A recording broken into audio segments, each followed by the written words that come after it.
Ladies and gentlemen, please stand clear of the podcast. Por favor, manténgase a del podcast. Welcome to the Diz Idiots. We're the podcast about anything and everything in the world of Disney, and we're going to talk about some Disney, and we're going to drink some drinks today, okay? Now, let's see. Over there, we got Bruce. Somewhere in mime land, we have Brian. I don't know what he's doing. He's being a mime somewhere. Last I saw, he was stuck in a glass box or something, but, that's going on right now. And I will put away my Texas auctioneer right now. How you doing today, Bruce? We got an opening! Yes! Yes, we do! Someone was holding that close to the vest. All right! And you know what? It's better than you. And you know it. Oh, it is. Look, all I needed to do was find out that song was copyright free, and I'm like, ooh, I'm stealing this. But not stealing, because it's free. Talent borrows, genius steals.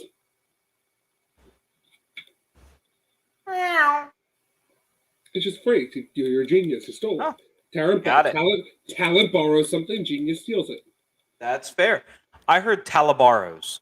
Oh, talent borrows, genius steals. That's why I was confused. I'm like, what reference am I missing? I've never heard of Talabaros. I love Talabaros. I'm going to eat there tonight. Oh, man, going to get me some Talabaros. Or they're little chocolate that looks like a little triangles. Talabaros. People are like, that's it. We quit. End of show. Go home. Get to the Disney. That's why we're here. Oh, yeah. We'll talk about Disney. First, we got a little bit of news going on in the world, Disney World, right now. So coming soon, opening up on Friday for reservations, Artist Point and Boat Rights will be having Storybook Dining returning very shortly. Okay. Reservations for both of them will open on Thursday, December 2nd, with Artist Point opening for actual eating on December 14th, and Boat Rights the following day on December 15th. Or flip-flop them. It's not a very clear article. But you could eat at them soon. Apparently the Storybook thing is a big hit. I'm a little sad to lose Artist Point, a great signature restaurant to Storybook. But I'm going to say, the food still looks phenomenal. It's still top-tier food. Their kitchen still stares with Whispering Canyon, so you're still good. No matter what, the food's going to be good at Wilderness Lodge. It's still signature dining. Is it? Yeah, okay. It's still I am looking at a beautiful piece of prime rib with some carrots that still have the green on them and they're cooked well. It's still signature dining style food. At least for Artist Point. Boat Rights is still Boat Rights. Which is fine. There's nothing wrong with that. Boat Rights is still good. You ever been there? I'm a big fan. Yeah. There's some new Animal Kingdom annual pass holder discounts available at the Holiday Kitchens. 10% off if you're a pass holder. Okay. Any money saved at Disney is good money. Yes. And that's really it for the news. There's some more discounts, but not too much going on in the world. A couple of things. Toy Story Land's missing their holiday decorations again this year. Jingle Bell, Jingle Bam will not be returning as promised. Don't know if the show is dead, DOA. Don't know if Jingle Bell, Jingle Bam will not be coming back.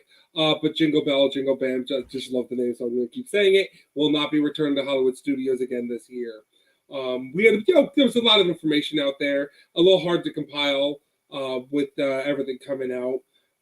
Electric Umbrella will be going away. It will be replaced with a new quick service eatery. The name is escaping me offhand. The non-electric umbrella. I'm just going to say, an electric umbrella still sounds like a terrible idea. It is a terrible idea. You know what also was a terrible idea? The restaurant. What? You don't want a smallish, mid-size-ish restaurant as the only real quick service option in Future World? The whole front of the park, yeah. It was worked for the time, but as you've heard me, everyone's heard me say plenty before, Disney grows and has grown and will be growing. You need to change things and make them a little bit more accommodating. Should have, we've changed a lot at Future World. Maybe we should have put a few extra restaurants in there as we've changed things. Oh no, we have Space 220. That's what we needed, kids. That's what was missing the whole time. Why didn't I think of that? Because, Epcot sorely needed another sit-down restaurant. Oh, there's nowhere to sit down to eat at Epcot. It is a blight, I say. As long as you're not looking for your food in any timely manner. It boggles my mind. Like, Epcot, the park of restaurants, seemingly has no food. If you think about the back, it's cool. Well, first off, the back part only opens at, was it still 11? Did they change that? I think it's still 11. Future Showcase. The Future Showcase. World Showcase. Now, that was a combination there for you, kids. World Showcase don't open up until 11. And that's, that's when most people eating lunch, but still, you should have had more things at the front of the park. There is a very nice popcorn stand that just opened. You should visit the popcorn stand. It is wonderful. Designed impeccably. I feel like he knows the Imagineer on this. I may. And I'm telling you that it is designed superb. Oh, wow. What a popcorn stand it is. That's a good thing. Good designed popcorn stands. I like popcorn. You know why it's a good thing? We need popcorn stands? Because one day, maybe we'll get all the popcorns that a certain Disney park has. No. I want them. Let me live in popcorn Fantasyland. So, speaking of Fantasyland, Friday, I'm leaving to go to Disney World. Yes, you are. So, because the news about Disney's been impossible to sort through, and I'm someone who consider myself rather in the know about Disney, I finally decided to download the My Disney Experience and figure out what the hell's going on. Did you have a wonderful experience with My Disney Experience? Well, I'm going to say this is probably as close to a casual's experience of My Disney Experience as you can get, because I'm a week before started looking a week before I left. That's still before a lot of people pick it up. But hey, we'll consider that. First off, the app still sucks. It's still horrendous. It took me, I think, 30 to 40 minutes to figure out where I could just make a dining reservation in it. Ugh. Like, everything guides you to the genie and what the genie recommends, and I just sat there and went, I just want a list of what's open. And from there, this has been a problem in the My Disney Experience forever and a day, where you try to change a little thing about your dining reservation and like everything goes back that you were working on. And you're like, why did this go back 7 pages? I just wanted to change my time from 7 to 7:15 or change to 4 guests from 3. Which, if you know anything, most tables, there is no table difference between a 4 and a 3. Can we hear Brian? Nope. Turn your mic on, Brian.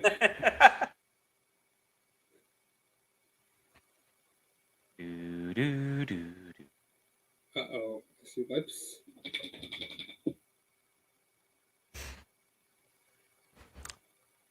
Resurrect Steve Jobs. His Mac has problems. Football style, I read the lips. Football style, I read the lips. He said, Merry Christmas, ladies and gentlemen. Ring the bell, ring the bell. It's all good. We'll figure it out eventually. Oh, we're going back to the AirPods, everybody. Oh, that's it. He's getting Mr. Angry Eyes. We won't like him when he's angry. But, while he figures all that out. Continuing with your experience of My Disney Experience. Yeah.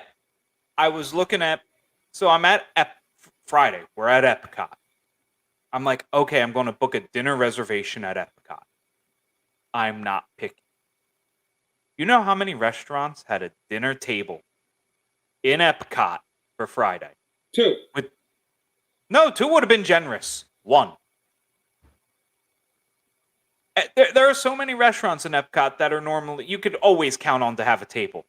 Nine Dragons, St. Angel's Inn, like nothing. Just La Crêperie de Paris or whatever it is. It's a newer place I haven't been to yet. And I didn't book the reservation because I'm going with a toddler and it didn't sound like a toddler restaurant. I didn't think the Creperie was a restaurant. I thought it was a quick serve, like a fast place.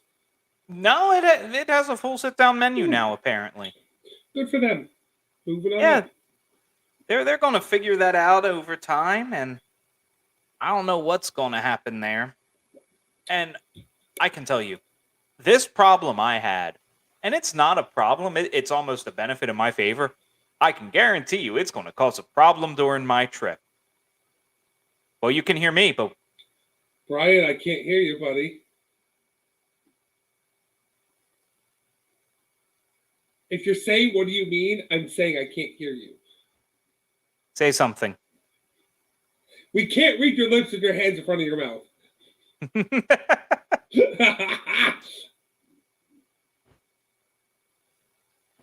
Something about wanting a banana? Well, he can hear us now. Bruce, I can't read lips. I can't. What, you think I can read lips? That one I kind of get. Something about being stuck in the mud. But the only thing I was able to find when I was there... Sorry. Oh, back to my original thought here. I could book 2 park reservations for a day. Which day and which 2? Any day and any 2. Okay. Because I could book one under my annual pass and one under my resort reservation. Oh, that's right. No, this isn't going to cause a problem at all while I'm down there. No, not at all. I can guarantee you I am not going to have a single problem at a gate check at all. Never. It's going to be a problem, and I am going to get mad. Like, I don't want to get mad, but I'm going to get mad because this is something that shouldn't exist. I shouldn't be able to double book. You're going to be either directed to a lovely guest at the window or somebody holding an iPad. Most likely the person holding the iPad. And I personally didn't double book anything. Like, that's not me. But I hope I chose the right thing by going with my resort reservation options. And I would think the resort option would always be the better way to go, because also you can check that with you do that with the resort. When you check in, you can ask concierge better. If you went through your annual pass, they may only be able to do that at a park. Yes, and that gets to the other problem of none of these systems talk to each other. They still don't. They never have and they never will. Because some of the systems they're using are still pretty old. When I was booking a trip, when I was joining my family's trip last, I guess 2 years ago now. Oh, it seems like in 2019, I'm talking to the guy on the phone, and I even made a joke. I'm like, how's old Lilo doing? And he goes, oh, you familiar with this system? Yes. And then I paused and said, wait, you're still using Lilo? He goes, yeah, why? I was like, okay. I thought you would. It was old then. Yeah, and it gets even more confusing when you book a reservation via DVC, but are on a normal resort. You are just intent on watching the world burn here. It's not something that the world should burn for, though. No, it's not. I'm not saying the world should burn for it, but it will. Because for some reason, the DVC system kicks out a completely different confirmation number than the Disney system recognizes. They haven't overhauled. You keep adding on to the rubber band ball. You just get a giant, instead of saying, let me take some off and we'll mold it. We'll have a nice round ball here. What you get is this amalgamation of, it all works, but I gotta explain it first. Yeah. And now, I'm not going to fault them too much for this problem because it's not going to be a problem in 31 days. But holy shit, the Magical Express was hard to book. Sad. I'm not surprised.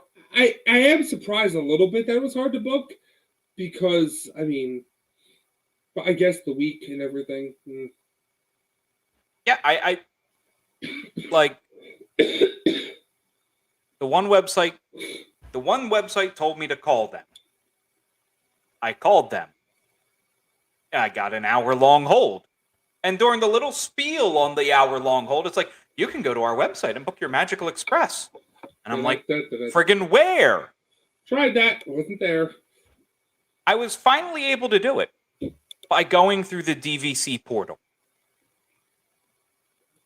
That can't be the solution because more than DVC can use Magical Express. Like, it is not the solution. I've certainly booked Magical Express through the website. I booked Magical Express on my own a couple of times. No problem, no issue. Yeah, this is a completely new issue I've never seen. I'm like, I can't book it. Anytime I've had problems booking it before, it relates to the DVC normal park resort not talking to each other. It's just not there.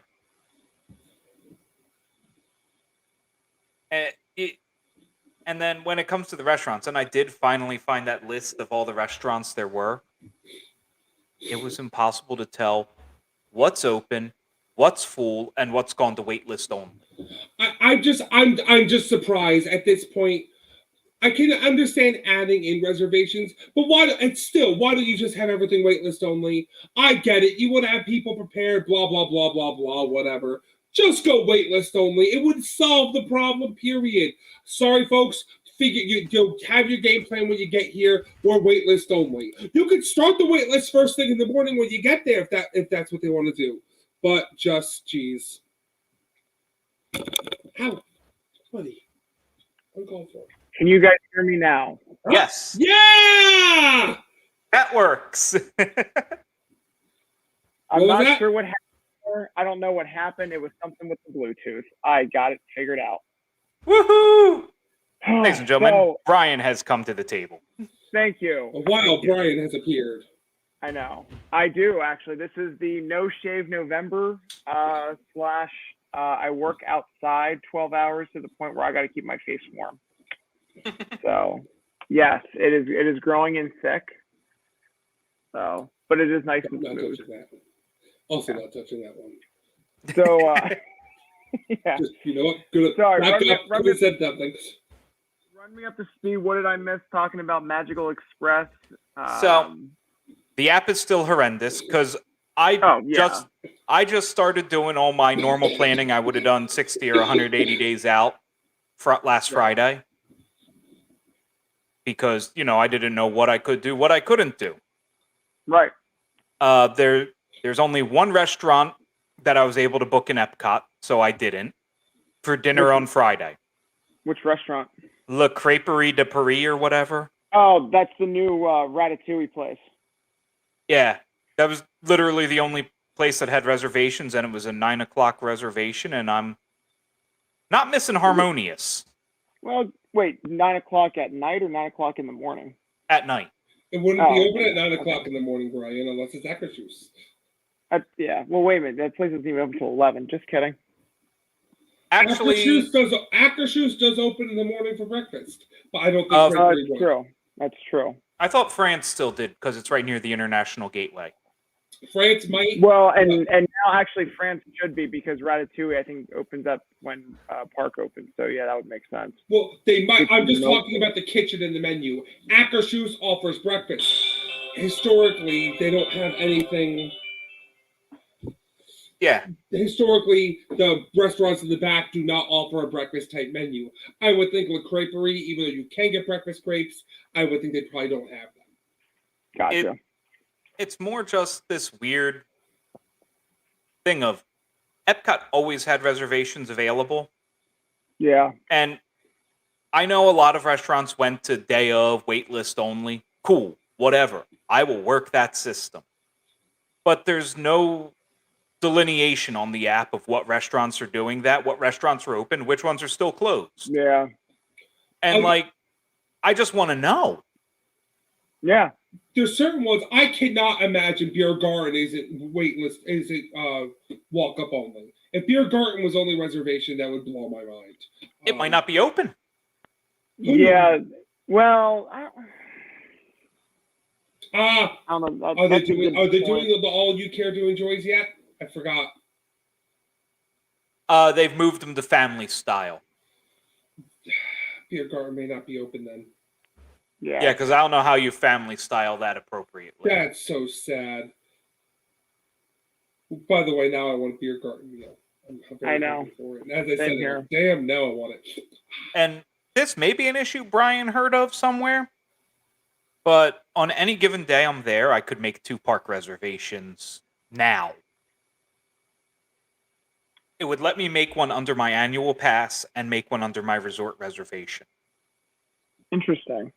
I mean, And- I don't have an AP, so I can't really vouch for that. Yeah, I just thought it may have but- been something you heard of. And No. I can imagine this causing me a problem at the gate. If for some reason I accidentally book one under my AP instead of my resort. Well, I'll say this much with the issue. So when I went down, I decided last minute to book a day at Magic Kingdom for like the first day I was there for the social media event. Mm-hmm. So technically the event didn't start till the following day. So I decided to buy just a day ticket at Disney Springs. So the way how they set it up under My Disney Experience, that ticket technically, because I already bought the social media event tickets prior, those tickets were on top of my list of admission before the one-day ticket is. So basically what happened was, so I had 2 days with the social media event. On the second day, Epcot wouldn't allow me in because when I went to Magic Kingdom the first day, it actually took my social media ticket, not the ticket that I purchased. So when I was in line at Epcot, I was at guest relations. I was like, well, I bought this ticket 2 days ago to go to Magic Kingdom. They're like, yeah, it expired. I'm like, but I went to the park. They go, oh, well, under our information, your reservations, your 2 days were already up. I said, no, I bought this ticket in addition to my 2-day reservation. I said, I scanned this ticket in and they allowed me to go through. They're like, oh, well, according to your My Disney Experience, that ticket was behind the 2 other ones that you had reservations for ahead of time. And because that was a one-day ticket, that expired because you didn't use it on that first day. We actually just used your two tickets that you bought earlier, like a month ago for your social media event. We used those 2 tickets up. So on that second day, I had no ticket to go to Epcot because the ticket that I bought expired after the one day. I mean, they were able to come. They fucked up. And they did. This is a stupid system. It's actually less about. Mind, I mean, this is obviously before Genie Plus even happened. So this is just the My Disney Experience. This is nothing to do with the Genie Plus thing. This has to do. The problem is they needed to overhaul a system. The system had only worked with the physical friggin' tickets. And your Magic Band linking everything, it does work. But the problem is you have a system that doesn't know what to look for because it stacks them internally and you don't get to change that order. It just, the system says, oh, I see a ticket, I'm going to use. We actually had this problem. Or I should say just after I left, they had this problem when the Magic Bands first rolled out. People were at 5 o'clock, scan to the Magic Kingdom. Do I scan your day ticket? Or your not so scary ticket. In the system, people want to scan their not so scary ticket. They'd be like, oh, well, that was never, I don't know why that never scanned. Because the park was like, hey, no, I'm just going to scan the regular ticket. Because they know better. The turnstiles, it's like holding your breath to see you can even access the park after paying all that money. Yeah. I don't know why for like one day one parks. Oh, we saved so much money on physical tickets. No, we saved so much money on it. And then this happens, and frankly, something like that, Well, back in the old days, they would have given you a fast pass for your time. They should have. Right. Well, they didn't even do that. They can't. I don't think you can at this point. Well, unless you pull. Congratulations, Genie Plus is comped for the day. Yeah, that is. Here's a $15 voucher for Disney Plus, or Disney Plus for Genie Plus. I know, because the thing is, like, I wish I saw the tickets somewhere. I kept it as kind of like a souvenir, but there was 2 tickets. There was the ticket to the park, but they also gave me this ticket to scan into my. This is where shit went down. They gave me 2 tickets. One was, I guess, like for the photo pass or some shit like that.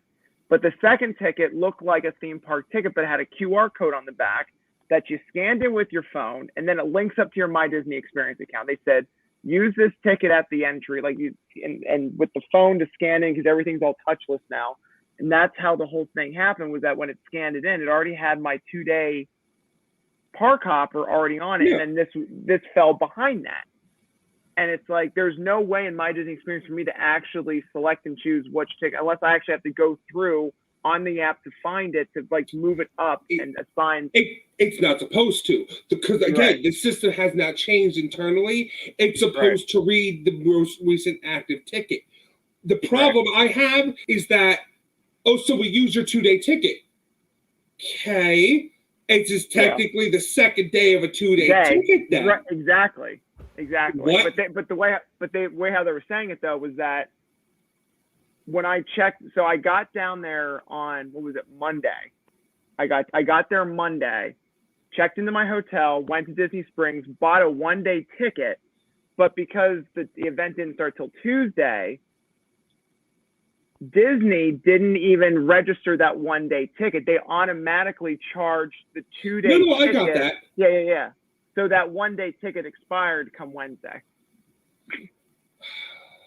Well, because by the time I went to Epcot, it's because it's weird, because since you never scanned it, it should. I know it's a 1-day, 1 park, and they're doing it by day now, but because it was never scanned, that's how it always worked. Tickets never activated until you scanned them, but I know because they're date locking them. I know the system. Again, that's the problem. My understanding, they never changed the internal system. I'm pretty sure they're even still using ATS to sell tickets. Yeah. This is why I can legitimately say I am going to Disney with all the perks and features of a gold AP. Something you can't buy. Yeah. I have one because I bought it back in 2019. And your grandfathered in. Yeah. And I've never activated it. But, this double park reservation thing, I could see this causing a problem at the turnstile. And the last thing I want to do is have a problem at a turnstile with a 3-year-old. The last thing you want to do is have a problem at a turnstile, period. Having a 3-year-old just makes it a real shit sandwich. Yeah, it's not something I want to deal with. And, like, looking at this going, oh, this is going to be a problem, it's not something I should feel before I go. Everything. Honestly, even you mentioned Magical Express. My last experience at Magical Express was just a nightmare. And that's why I said every time I went down, I never did it again. Because I never would. I'd rather pay the money. It was. I knew it. I knew right away we had a problem getting reservations checked in, and it's like, this system's terrible. I'm out. Are you guys staying at Bay Lake? No, we are at Jumbo House. All right, nice. No Bay Lake this time. We were having many issues booking actual DVC resort. Yeah. So we used our DVC points to book a Jumbo House room. Nice. Which is fine. Cool. Yeah. But we've done this before, and you run into a different issue with this, which we talked a little about earlier, in that the DVC reservation for the Jumbo House room doesn't talk well with My Disney Experience. They are separate reservation numbers. Ooh, just Jumbo House? Or is it any normal any normal Disney room booked through Oh. DVC. Oh, okay. I got you. You run in, DVC has their own system. yeah, Right. and you run yeah. into this disaster of trying to do anything because you even run into call center disaster. You'll call and say, "Oh, I need to book Magical Express." And they'll go, "Oh, you got to call normal This customer number. service for that, not Right. DVC."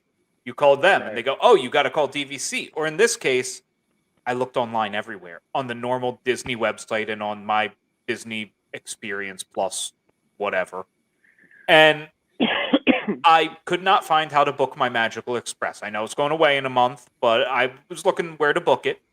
Couldn't find Right. it. Finally, I pick up the phone. I call. I'm on hold for an hour. There's about an hour wait time. I go, great.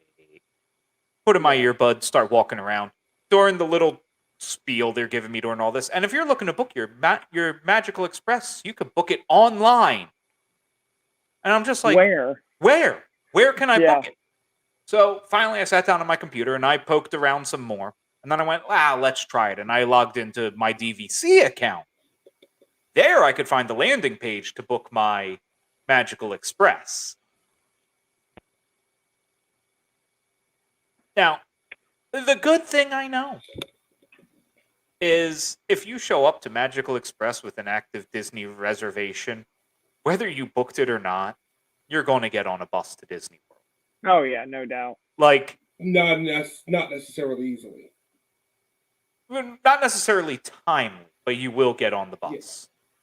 Hey, Dozer, mind if I plug in for a hot second? For those of you who have trouble like Dozer, you need to book with a travel agent.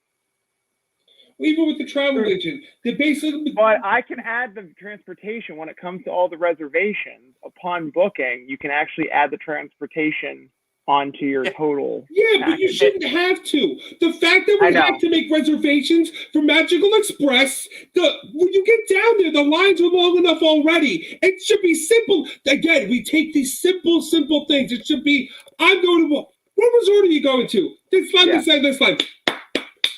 You can make it simple, kids. Keep it simple, stupid. And Disney did the stupid part real well. They've lost the simple part of it. I will say, I was reading about the Mears Magical Express replacement, and you could book your normal van at like $50 per person or whatever, or for $200 for a group, you could get a direct trip. Yeah, and I'm like, ooh, that is $200. Well worth it. $200. You're getting a trip directly to your resort. No waiting. You get like the first bus up. Is that round trip? Probably not.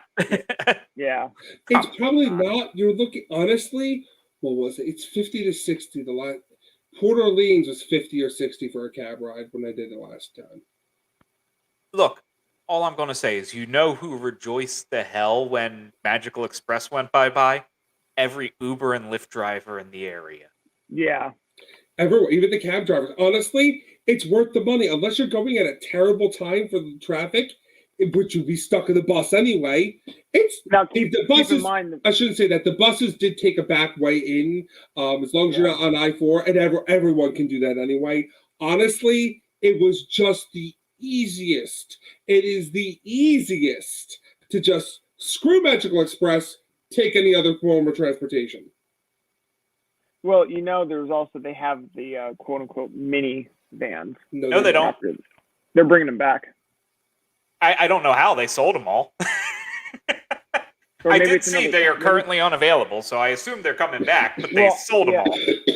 Unless it's under a different company's name, but last I heard, I thought they were bringing it back. It's still on the website. They may not have sold them all. There's that chance, or they could be renting them out for a different company. Yeah, but getting to the park is always an issue, and they've made it even harder. Because Magical Express is going. That was one of my big things, and now the free parking perk is gone. Yeah. Don't even. when did that go into effect? Because free parking at the resort. Yeah, like hotel guests no longer. That I knew. That's been long gone. If you park at the hotel though, and you drive to the theme parks, it's still free. They don't charge you to park at the theme parks. Correct, because you've already paid at the resort, but you shouldn't need to pay. Period. I know. Yeah, and it's three tiers too. It's value, moderate, and deluxe pricing. Or DVC, still free. Does that come with value, moderate, and deluxe parking in the area? Because it should. No. Then it should be, this is the moderate. This is the moderate value. You're back in whatever they're calling grumpy now. Moderate. Come on. Yeah. If I'm paying more to park, I should get perks with that. They should actually have perk with parking too. Like, that's not a Why bad not? idea. Hey, cheap ass. You want to keep a bring the green? Why not? That would be the next thing. They would start charging different price tiers at the parking lots. Oh, you're staying at the diet resorts? It's only going to cost you $20 to park. Oh, you're at the moderate resort, it's going to cost you $30. Oh, you're staying at the Grand Floridian? Well, we're going to charge you $70, but guess what? You can walk right in front of right to the park. But it comes with an added bonus because as far as I'm aware, parking trams still ain't in effect. Yeah, there is no trams. Stupid. And I'm going to tell you right now, Dozer, if the construction it'll still be there when you're down there. Took me almost 30 minutes to find a parking spot at Magic Kingdom because they had to reroute I-4. They're extending it, and they took out a chunk of the Magic Kingdom parking lot. So we're like, when I'm trying to find the parking, it literally, I basically was heading up to the Magic Kingdom, and it says, "Oh, turn to park." As I'm turning, it says, "Thank you for visiting Magic Kingdom." I'm going, where the hell's the parking? To be fair, that was always difficult. Magic Kingdom parking was always a bit of a shit show, even before that. There's construction right now down there too. So I'm like weaving in and out and everything, and then eventually I somehow got behind the cast member or like employee parking area. I'm going, maybe I should just park here and just like walk into the park. No one will notice. The problem is they got rid of the old bypass of pull up, say you're eating at a restaurant, park at one of the monorail loop resorts or a nice walk, and whoop, you're golden. What I call the chocolate world method. The Hershey chocolate world method. Used to work all the time. For those who are listening who have been to Hershey Park many times in many years in the past, to this day, actually, Chocolate World, I do believe, is still free parking. Should be. So. If not, it might be only 1 hour free parking. I'm not kidding. I'm pretty sure that, because, no, you know what? They charge, because a friend of mine just went to the chocolate tier.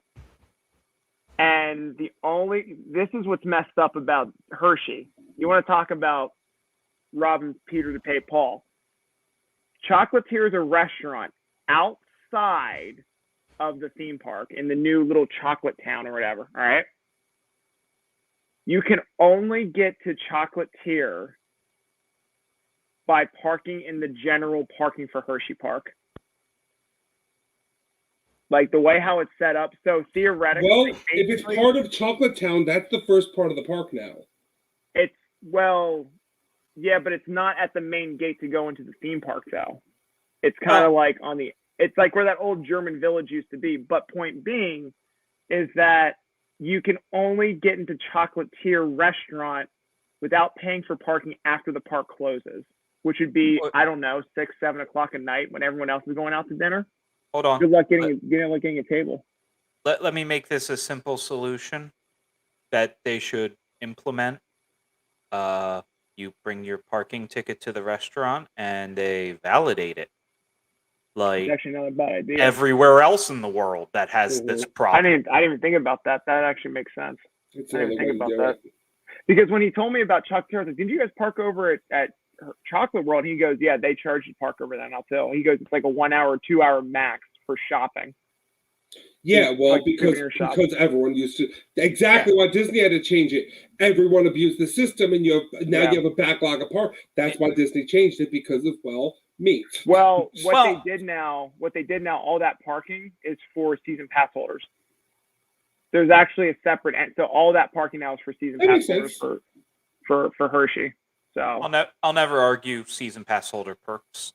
The thing though with all of this, and I completely lost my train of thought. I'm sorry. It's okay. Okay, It happens right. all the time. Yeah, it just the parking stuff at Disney really irks me. Yeah. Oh, the problem with, you go there to park because you're eating at the Contemporary or whatever. It was the Wave. It was not one of the reservations. Captain Cook's is what I used to say, and meeting friends at Captain Cook's is what I used to say at Poly. And I didn't park at Grand Flow. Screw that. They brought this problem on themselves. Mm-hmm. Because, dear God, if you have a breakfast reservation at a resort, getting there using Disney transportation is nearly impossible. Yep.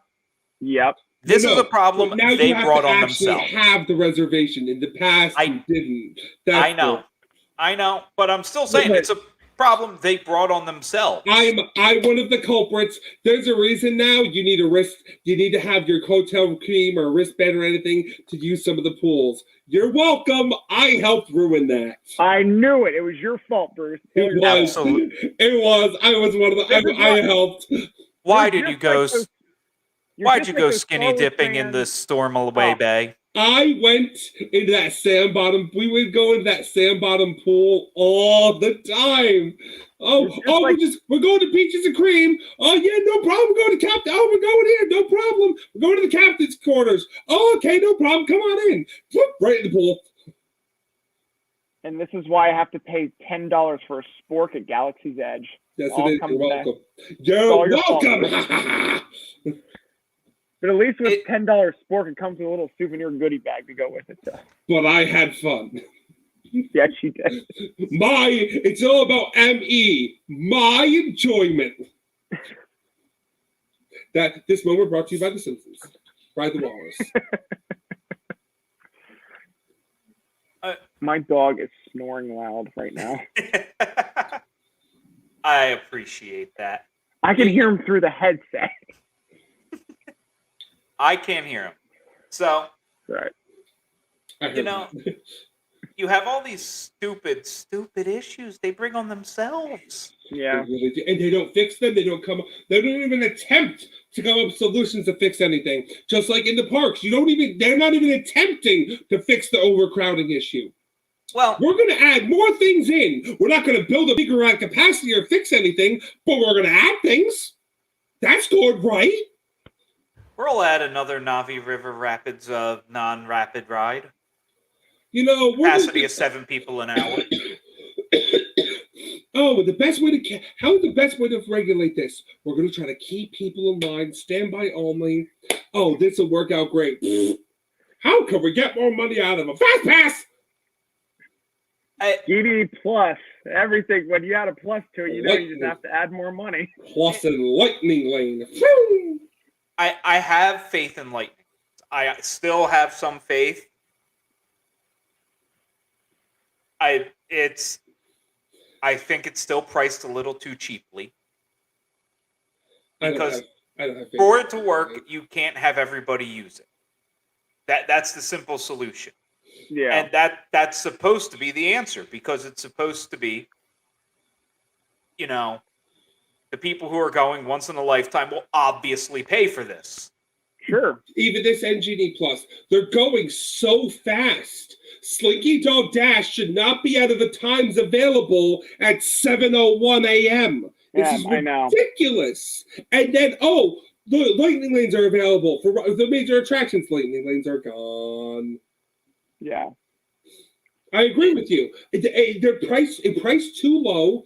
I think they should be priced higher. It should be some sort of deterrent.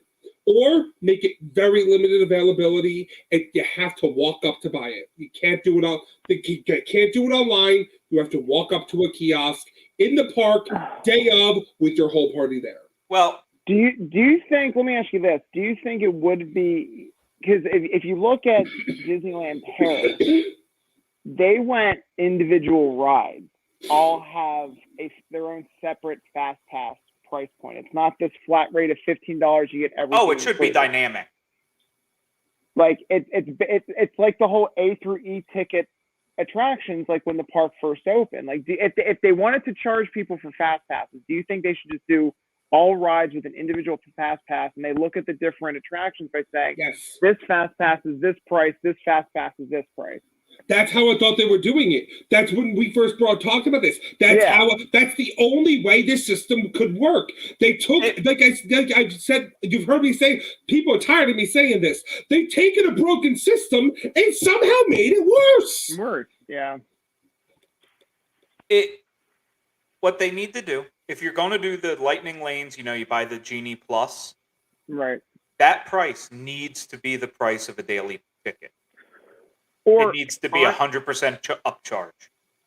Well, here, honest to God, like, I think Universal, their system, I love the way how their fast pass system works, because you have two tiers.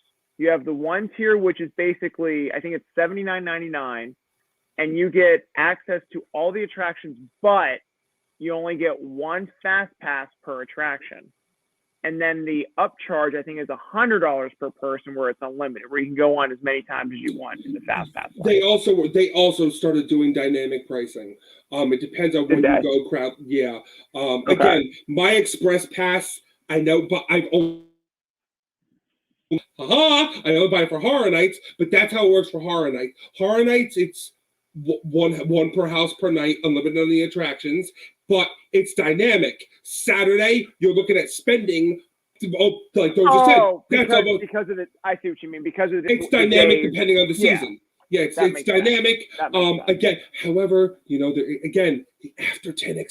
after X hour express pass still exists. Disney could do the same exact system, like Dozer said, it would work. There needs to be a bigger upcharge to it. You can buy it ahead of time now. You weren't able to before, but you can always buy it. They have the kiosk set up for it.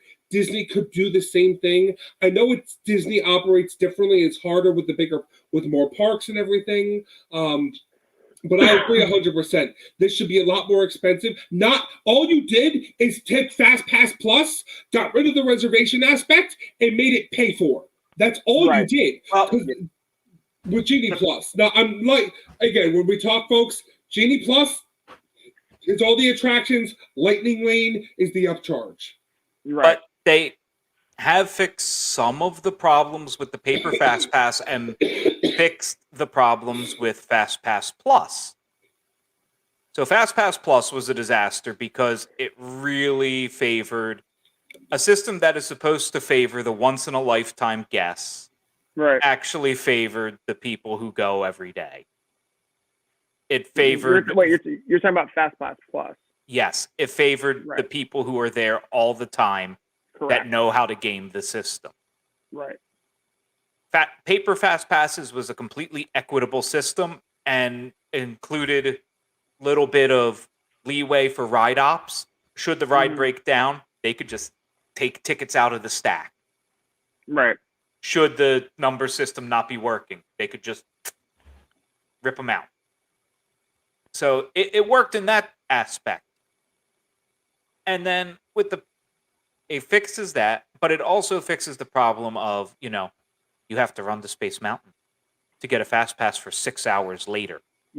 Right. Whereas now you can at least book it from your phone. So you could kind of book your day a little bit better, plan a little bit better. Because not everybody wants to crisscross the park. That's how you end up walking 20 miles in a day. Right. And, the funny thing happened to me on the way to the forum. Just kidding. I was going to do it. But when I was out in Disneyland, it was the year that Guardians opened up. And it was one of those where I actually challenged the cast member. I was like, really? Whatever. So the tickets that we had were that we had, keep in mind, Disneyland tickets, we had an hour. We can get into the park an hour before general admission. So I'm thinking to myself, Disneyland, thinking like the Disneyland Resort, it's only 2 parks. So I'm sure they can allow us to get into one of the parks an hour early, one of the 2 days. So I might as well go into Guardians of the Galaxy to get a Fast Pass. All right. to get up to California Adventure. She scans my ticket. She goes, "Oh, you can't get in an hour early." I'm like, "It says so on the ticket." She's like, "Yeah, for Disneyland." I said, "Isn't this what that?" That's I go, that's California Adventure. I know. I'm like, "But isn't this Disneyland?" Like, outside the marquee says Disneyland. She's like, "Yeah, Disneyland Resort." I go, "I get that." I said, "So why can't?" Here's what's really messed up. People staying at Grand Californian only have access to California Adventure an hour before the theme park opens in general admission. Mm-hmm. But wait, there's more. Within that hour, Guardians of the Galaxy Fast Pass sold out. That's a problem. When did you go? Because I had no problem getting Guardians Fast This Pass. was the year that it was the month after Guardians first opened up. Like, I was out there like right when Guardians first opened. I was there September when Guardians opened up that year, and I was out there in June. I had no problem getting a Guardians Fast Pass. To the extent I rode Guardians about 9 times in about 45 minutes. That's insane. I waited 3. And then nothing against waiting 3.5 hours. Totally worth the wait. But it's the principle of the fact that we had to wait until the park opened to the general public, walk all the way back to Guardians of the Galaxy to get a fast pass, and within, I would say, an hour and 20 hours, basically, like, let's just time 20 minutes to get back to the part of the park. Within that time frame, Guardians was completely sold out.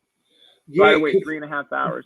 But Liz got fast pass for cars, but still. Because without the Max Pass with the cards, I did Guardians 4 times, got a Fast Pass, did it a 5th time. It was now more than almost a walk-on.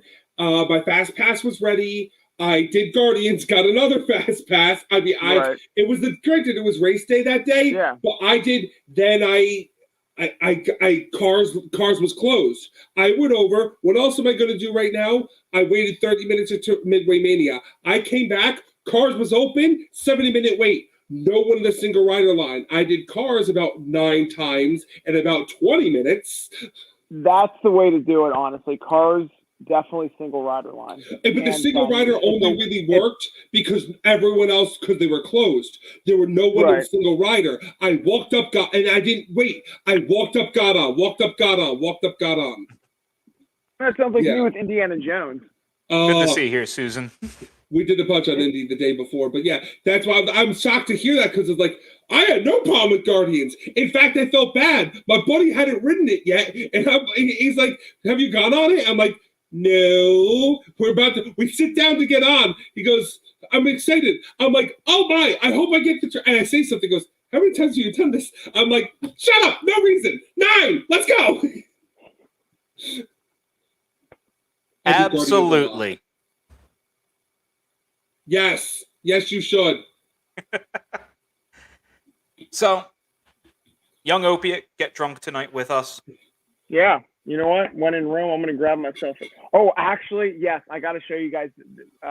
Well, it's just alcohol, but. Hey, I'll take it.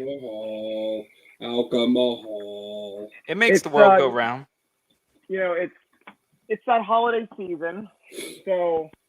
You have Mad Elf. Let's have a joyous celebration. No, it's actually basically layman's terms Mexican eggnog. Oh, what is it? I know the name of the drink too. You lost me. Coquito Coquito, yeah. Coquito, yeah. Homemade, as a couple gringos would say. Homemade coquito from a neighbor of mine. It is delicious. That is some good shit right there. Enjoy. I am not an eggnog fan. Liz you don't like eggs. Liz hates eggnog. She can't stand the smell of it, the taste of it, all this stuff. I took one sip of this. I looked at her. I said, "You will love this." I can have half a glass of eggnog and I'm good. Bruce, it doesn't even taste. It's like straight cinnamon. Think of I can't even describe. It's like, obviously, I'm pretty sure it's like rum. Or tequila. I don't know. Rum. Coquito's rum. Mexican? I've Oh, actually had I've had coquito and I do like it. I'm joking around. I have had it and I do like it. It is a rum-based cocktail. It is delicious, but mostly Mexican I enjoy. They also make it into a pie form too. They make it's the eggnog, and they also make the pie. And the pie is delicious. But it's all good stuff, and I can't wait. I hope Disney has some good drinks. I really want some good drinks at Epcot. They're going to. Go to the tequila place. I don't want to go to the tequila place this time. I got a 3-year-old. Doesn't matter. I need to get drunk, not tequila drunk. Go have some aquavit. Enjoy. Aquavit away. I want to enjoy myself. Thank you very much. If you guys have never had the aquavit in Norway, it's a caraway liqueur.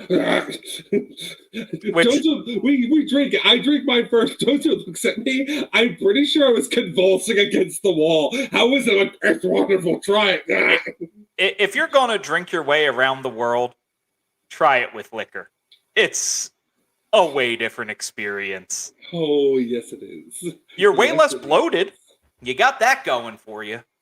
Yeah, I did something different this year when I went down. So normally, in the past, I always veer to the left start with Mexico. This time I actually went to the right and started at the Rose Crown Pub. You didn't stop for emulsions?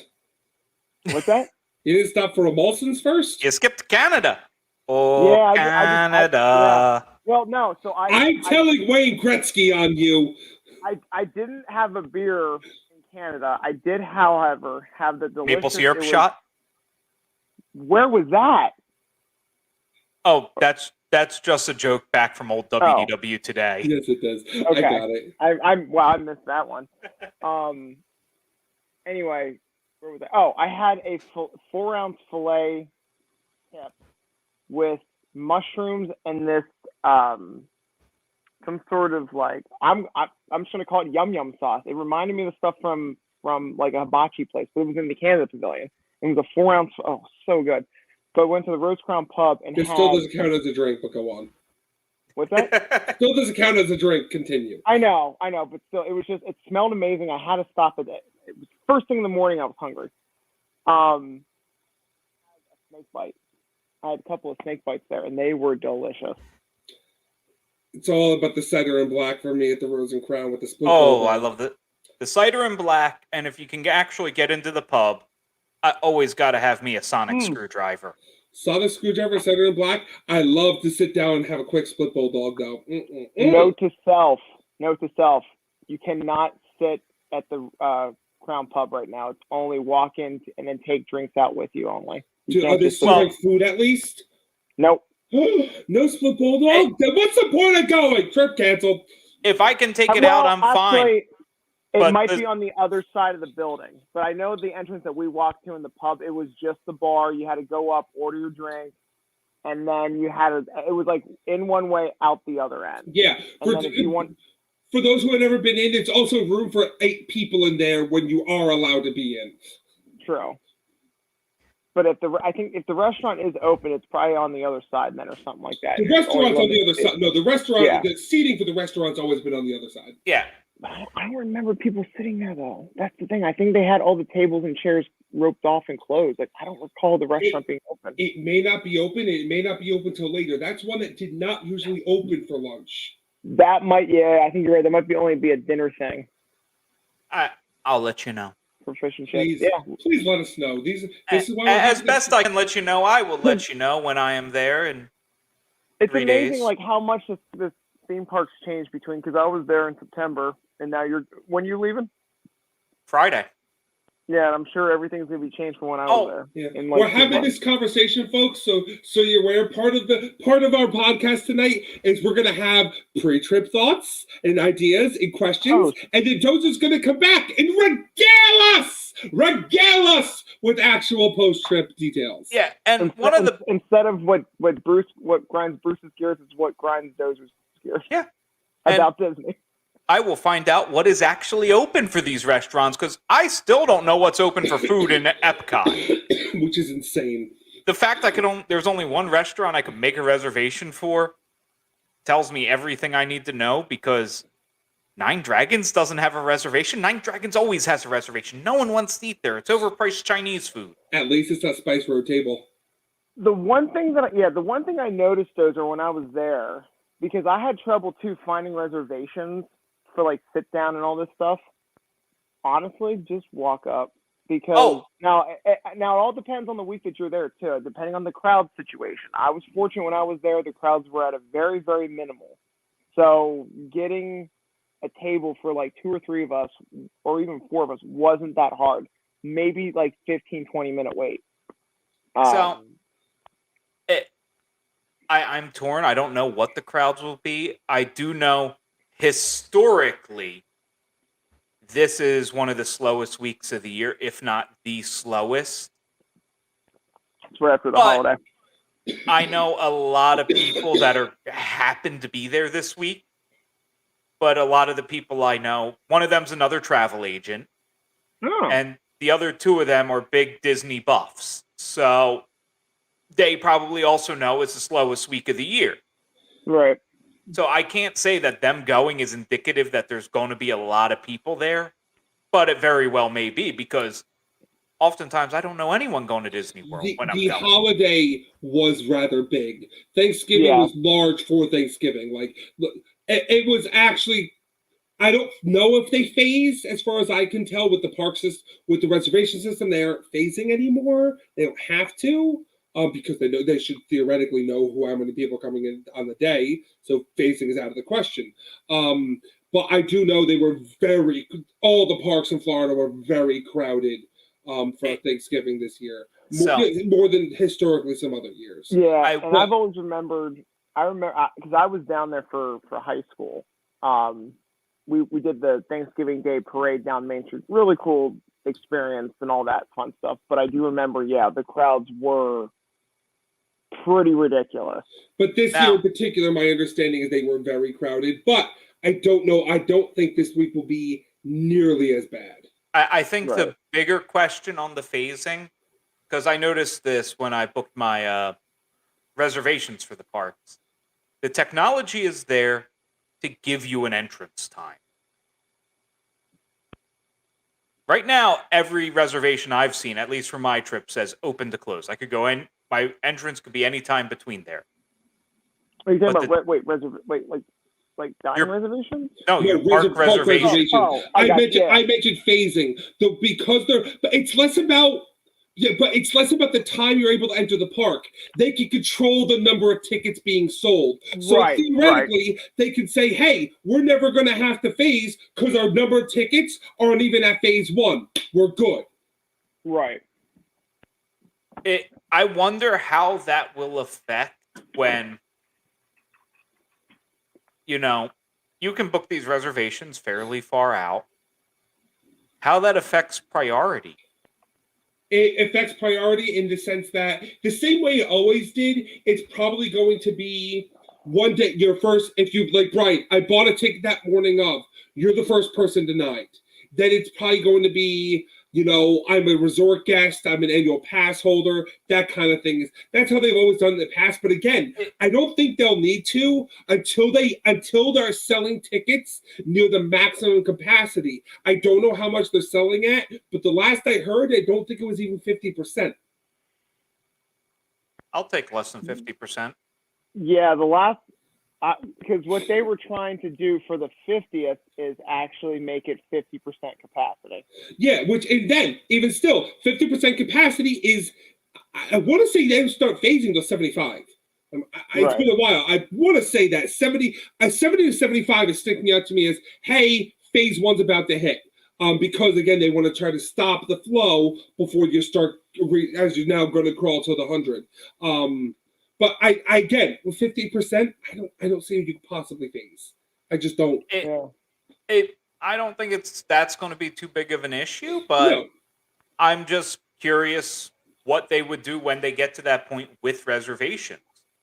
It would probably be, okay, I'm sure they have a system in place for it. It could just simply be, everything's reserved, you hit the moment, lockdown, sorry, we're done. But, again, why punish the people? You should never punish resort guests. It doesn't matter. Resort guests would always be punished if they fail. When you're fully stocked the park, resort guests always got punished. It's not about punishing them. When you hit a capacity, you hit a capacity. I don't think that's ever going to come up. I don't think it ever will, because it can't. You're at 50% capacity. Unless you're saying at 50% capacity we're phasing, that's the different story. I just don't think they are anymore. Works for me. I will be happy to go with 50% capacity, even though I know not every attraction's running near capacity. I will just take less people in the park. You know what? Just ride the TTA. Just sit back and enjoy the TTA. I will. Don't worry, I will. I have someone under 38 inches tall. Doesn't really affect me in the Magic Kingdom.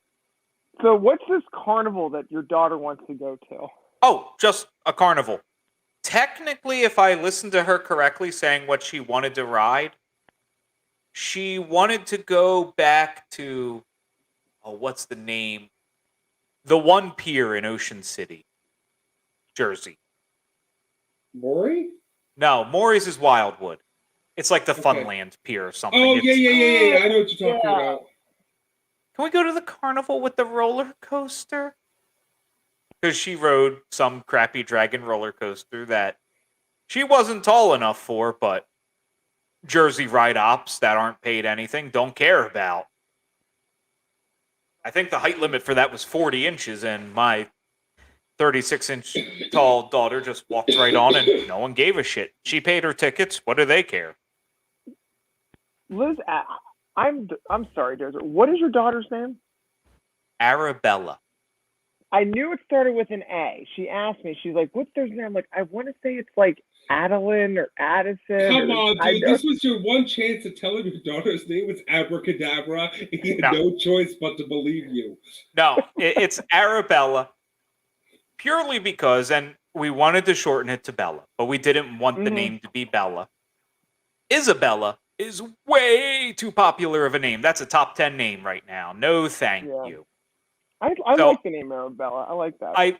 I literally scrolled down a list till I got to like number 200, and it said Arabella. I'm like, sweet. Now the funny thing, another Disney buddy I have, also a cigar buddy and a drinking buddy. He's a lot of buddies. We found out we're having kids at the same time. Literally, our daughters are born within a week of each other. Completely separately, we both named our daughter Arabella. Cute. Oh, that is. I don't. He had actual reasons. I did not. His reasons are his wife has a PhD in revolutionist history, and it's some captain's daughter on the third ship over. ... Oh boy. I picked a name from a list. Nice. But you spelled it wrong though. Bella's with one L. Everyone knows that. Bella Lugosi? Come on! Oh. Really? Oh, it's the male version. I know. That went right over my head. It's 2021. We don't have male or female versions of names, Dozer. And also, one bite, everybody knows the rules. Yeah, that funny thing you should say that. When I was shopping the other day on like Black Friday, I was trying to see or Cyber Monday. I was like, let's see what kind of Cyber Monday deals we have. And I was like, let me just go on the Shop Disney store to see what they have for men's clothing. Men's clothing. You click on men's clothing. I get both genders. Both genders under men now. I'm like, yep, 21st century. What's the point of having a collection? It's the style I want. But they never have dresses in my size. What's up with that? Damn it, when Disney Boutique opens back up again, I want my Cinderella dress, goddammit. Bruce, you are wrong. You are wrong because I have seen ladies with your build walk around in Disney dresses. I want to walk up to Bibbidi Bobbidi Boutique singing West Side Story. I want to walk in going, I feel pretty. I'm so pretty. So, I am going to say this. Look like the ugly stepsisters. I can see see Bruce and I walking out wearing the two. What are their names? What are the two stepsisters' names from Cinderella? It's Griselda. I'm blanking on their names. I know their names right now. I'm blanking on them, and I know Esmeralda. They're all Eldas. Yeah, I could just see you and I walk out of there with a green and pink dress on, like all dolled up and gaudy looking with the makeup. Are you kidding me? I'd walk in and someone would yell, "Angela's here!" That would be a disaster and wonderful, and it needs to happen. But I'm going to have something that else grind my gears. My wife wanted a nail appointment while we're in Disney, and it took me 15 minutes to find out the spas were closed. Lame. Really?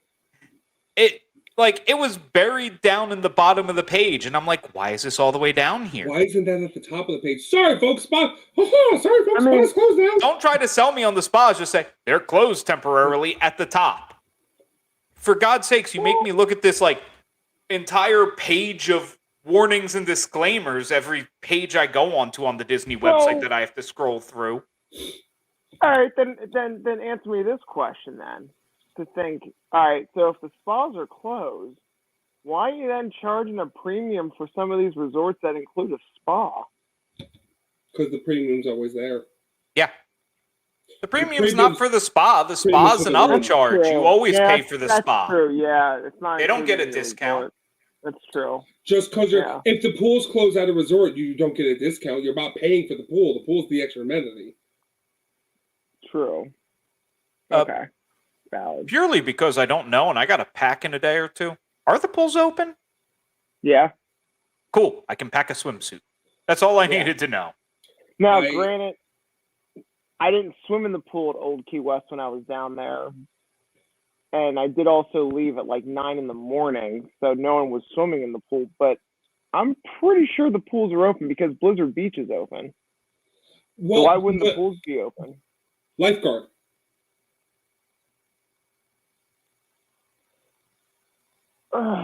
If they're not staffing a lifeguard. I think they are. But if you go to like a Holiday Inn, the pools are open there. This ain't a Holiday Inn here, sweetheart. This here is Disney, and we got rules we got to follow. Half the pools don't have a lifeguard anyway. I'm going to answer that with this. They were open at Cabana Bay. I can't imagine they're not open. I just wanted to know because technically I have a pool view room, and my daughter will probably eventually want to go swimming in it. Yes, I have a pool view room at Animal Kingdom. That would be very disappointing for Dozer's review back from his trip going, yeah, the trip was overall good, in some parts, but the hotel, the pool was closed. The amount I need to listen to my 3-year-old complain will have a large effect on my review of the trip. The reviews through a 3-year-old. Yes. They're very different. That should be the title of the next episode. Dozer's review by a 3-year-old. Yeah. Right now, she's just excited to go to Mickey's house.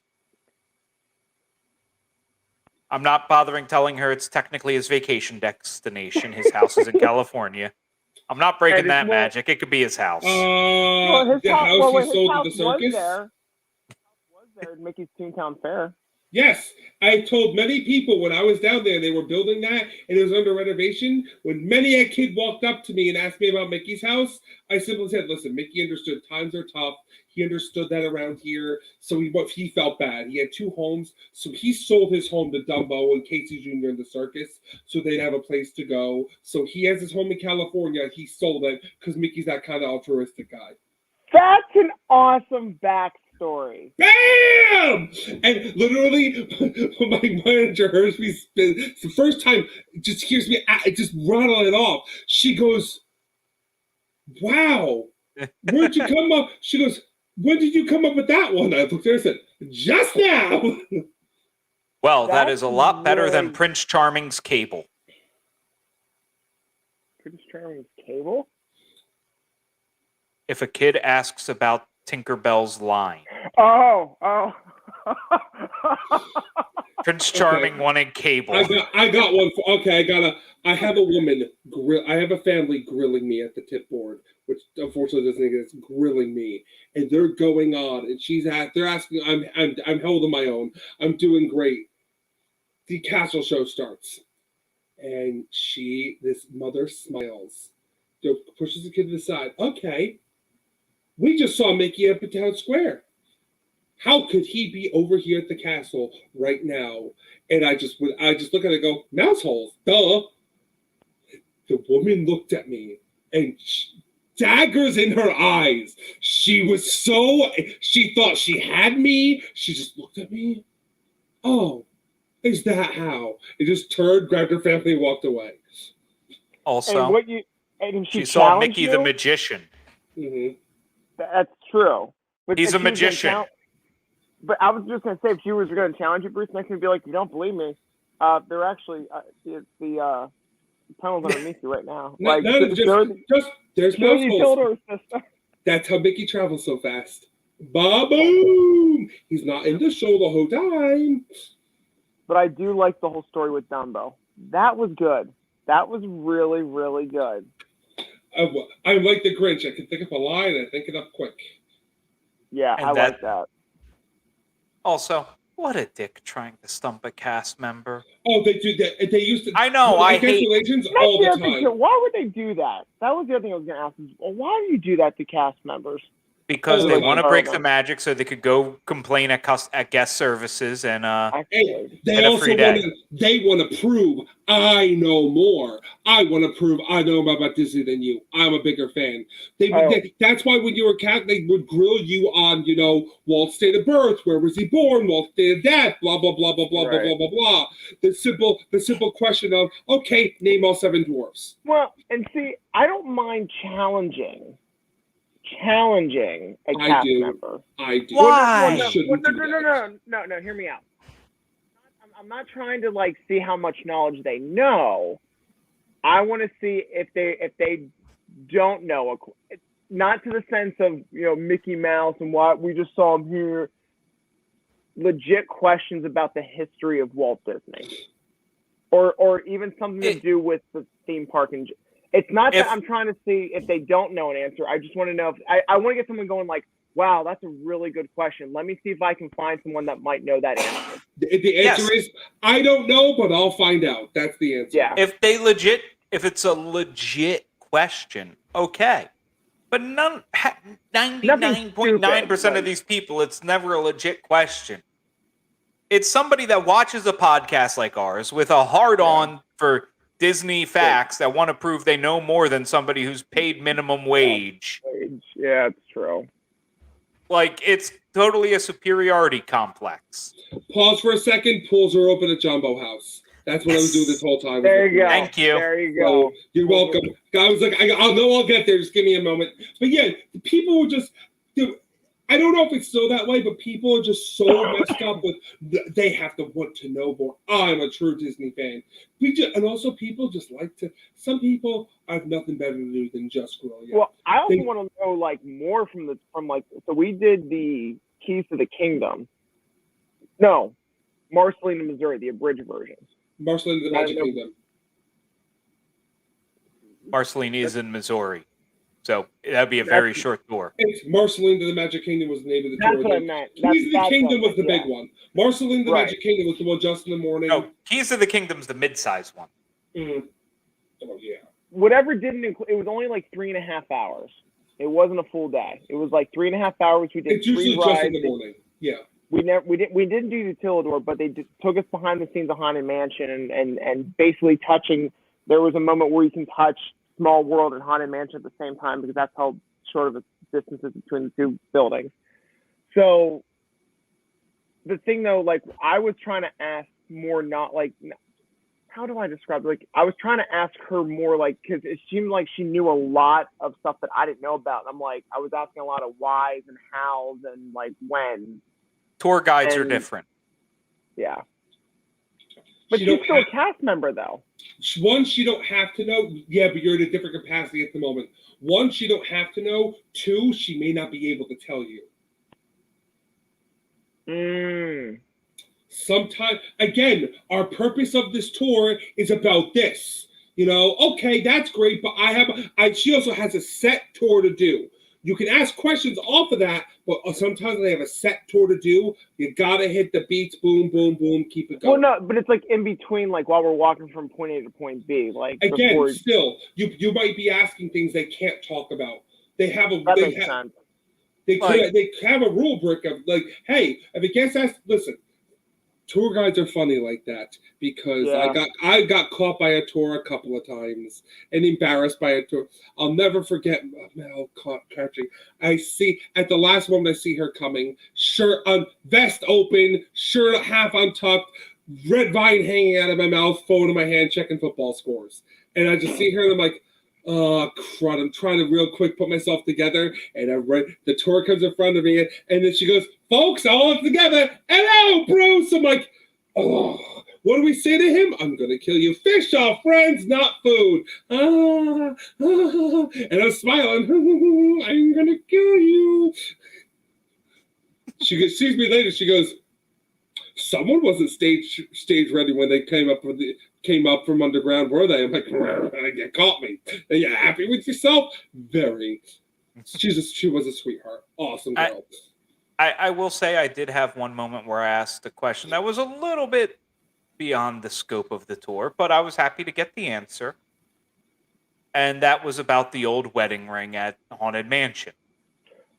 Because I was legit curious. It was still there at the time. I was able to see it, and he gave the backstory of why it's actually there, and then the backstory that guests have put on behind it. Now, whether the actually there story is what it is, I don't fully believe it, because it seems slapdash for Disney, but... Let me ask you this. What was the actual story you were given? So the story I was given is it was... Well, why don't you give both stories, just in case if people don't know? Okay, so the fan story, because, you know, the bride was running out from the Haunted Mansion and dropped her wedding ring. Simple. It's not a complicated story. It's the story of the wedding ring. I don't fully remember all the details. There's a little almanac in my system, so I don't have everything at the moment. The story of why it's actually there is there was a pipe in the ground because there used to be a gate there. You can look at it clearly. There did used to be a gate there. Mm-hmm. It's where the gate locked in. They tried to remove this pipe, and the guy's screwdriver broke off there, creating the diamond of the ring. Yeah. And they just, smoothed it out and left it there because clearly they weren't getting it out without destroying more of the path. That is what I have been told. Yeah. When we did the tour, that is the tour. That's what I was told too during my tour. That's what they told us, because that was the one question that brought up when we were doing the Haunted Mansion. I asked her, I was like, can you show us the wedding ring? And she knew exactly what we were talking about. And she's like, yeah. And then she went into the story and she's like, actually, what really happened is, and then she went into the whole pipe and all that. So yeah. Yeah. Because everyone on the tour is like, oh, like you ruined the magic for, like, so she was going along with this whole, like, I'm sorry I ruined the magic, but a little secret, this is it. On a You're tour on a behind the scenes tour at the entire point. And it was the only thing I'll say is it sounds completely plausible, but at the same time, slapdash for Disney to just leave it there. Yeah.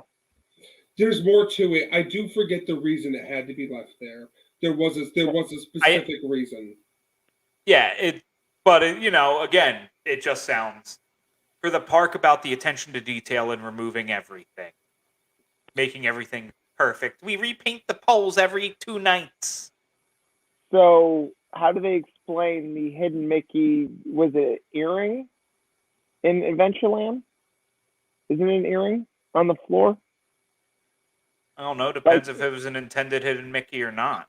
There's a lot of different hidden Mickeys. There's a lot of ones. There's a certain one in the Haunted Mansion that they have made canon that is not canon, and if you go on the right day, will not be there. Because the Imagineers came through and fixed it. They knew the Imagineers were coming, so they fixed it. Because there's been a lot of problems with that one over the years. The plates. Yeah, from the dining room. Yep. Not supposed to be that way. Move them. Do not get caught with them. There's a lot of great stories about the Haunted Mansion. George walking in the hallway. I believe it. I just wish I could have seen it. The Haunted Mansion, I think, is the most lore-driven attraction. Was it George? I thought Wasn't George Pirates? No, George's Pirates. No. Pirates. George's Pirates. I still think the actual cast member's name might have been George. A guy would right before he quit would dress up and walk around the endless hallway. A guy for maintenance would come up and walk around the endless hallway, and then they'd find out about it. Someone would be like, "That was great effect." And be like, someone get on the ride and someone go get in a buggy and find out what the heck's going on out there. What are they talking about? And the person would come out. No one would be there. One day, finally, he got caught. George is the ghost at Pirates. I thought his name was George too. I could be. I forget. Ginger was. It's been so long since I did the tour, but that was the actual story. And they would tell people, "Well, we saw that. Well, don't worry. The ghost will be leaving soon because he was retiring." Yeah. It's sad.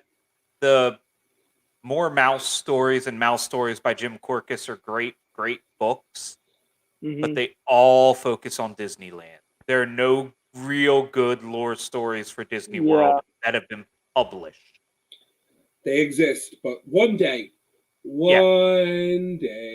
The Disneyland lore stories, though, were some of my favorites because there was a lot of stuff that went on that should not have gone on, such as putting soap suds in Jungle Cruise. Yeah. And a submarine voyage. Yeah, it was the 50s. You can get away with stuff like that. There's all sorts of things they used to. That's the thing.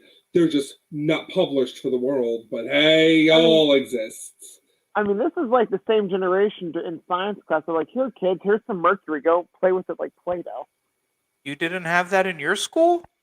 Nope. Well, I went to a Catholic school. That's basically... I was given lead foil. Oh, no. See, I was smart enough to not actually touch it. Some of my other classmates... The teacher friggin' licked it. But you know what? Maybe we did have mercury. Come to think of it now. Again, I went to Catholic school. It was still stuck in the 50s. I never touched it, but now that you mentioned about saying, like, you could poke it and everything like that, just not physically touch it. He passed around the lead foil. You had the option to take it out of the bag or not.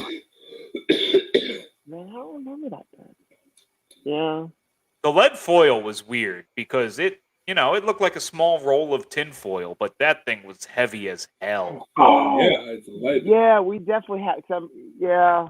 Because you're like, "Oh, we got this," and you're like, "Oh my god!" And you're trying to lift. Yeah, I do remember that, but not the mercury.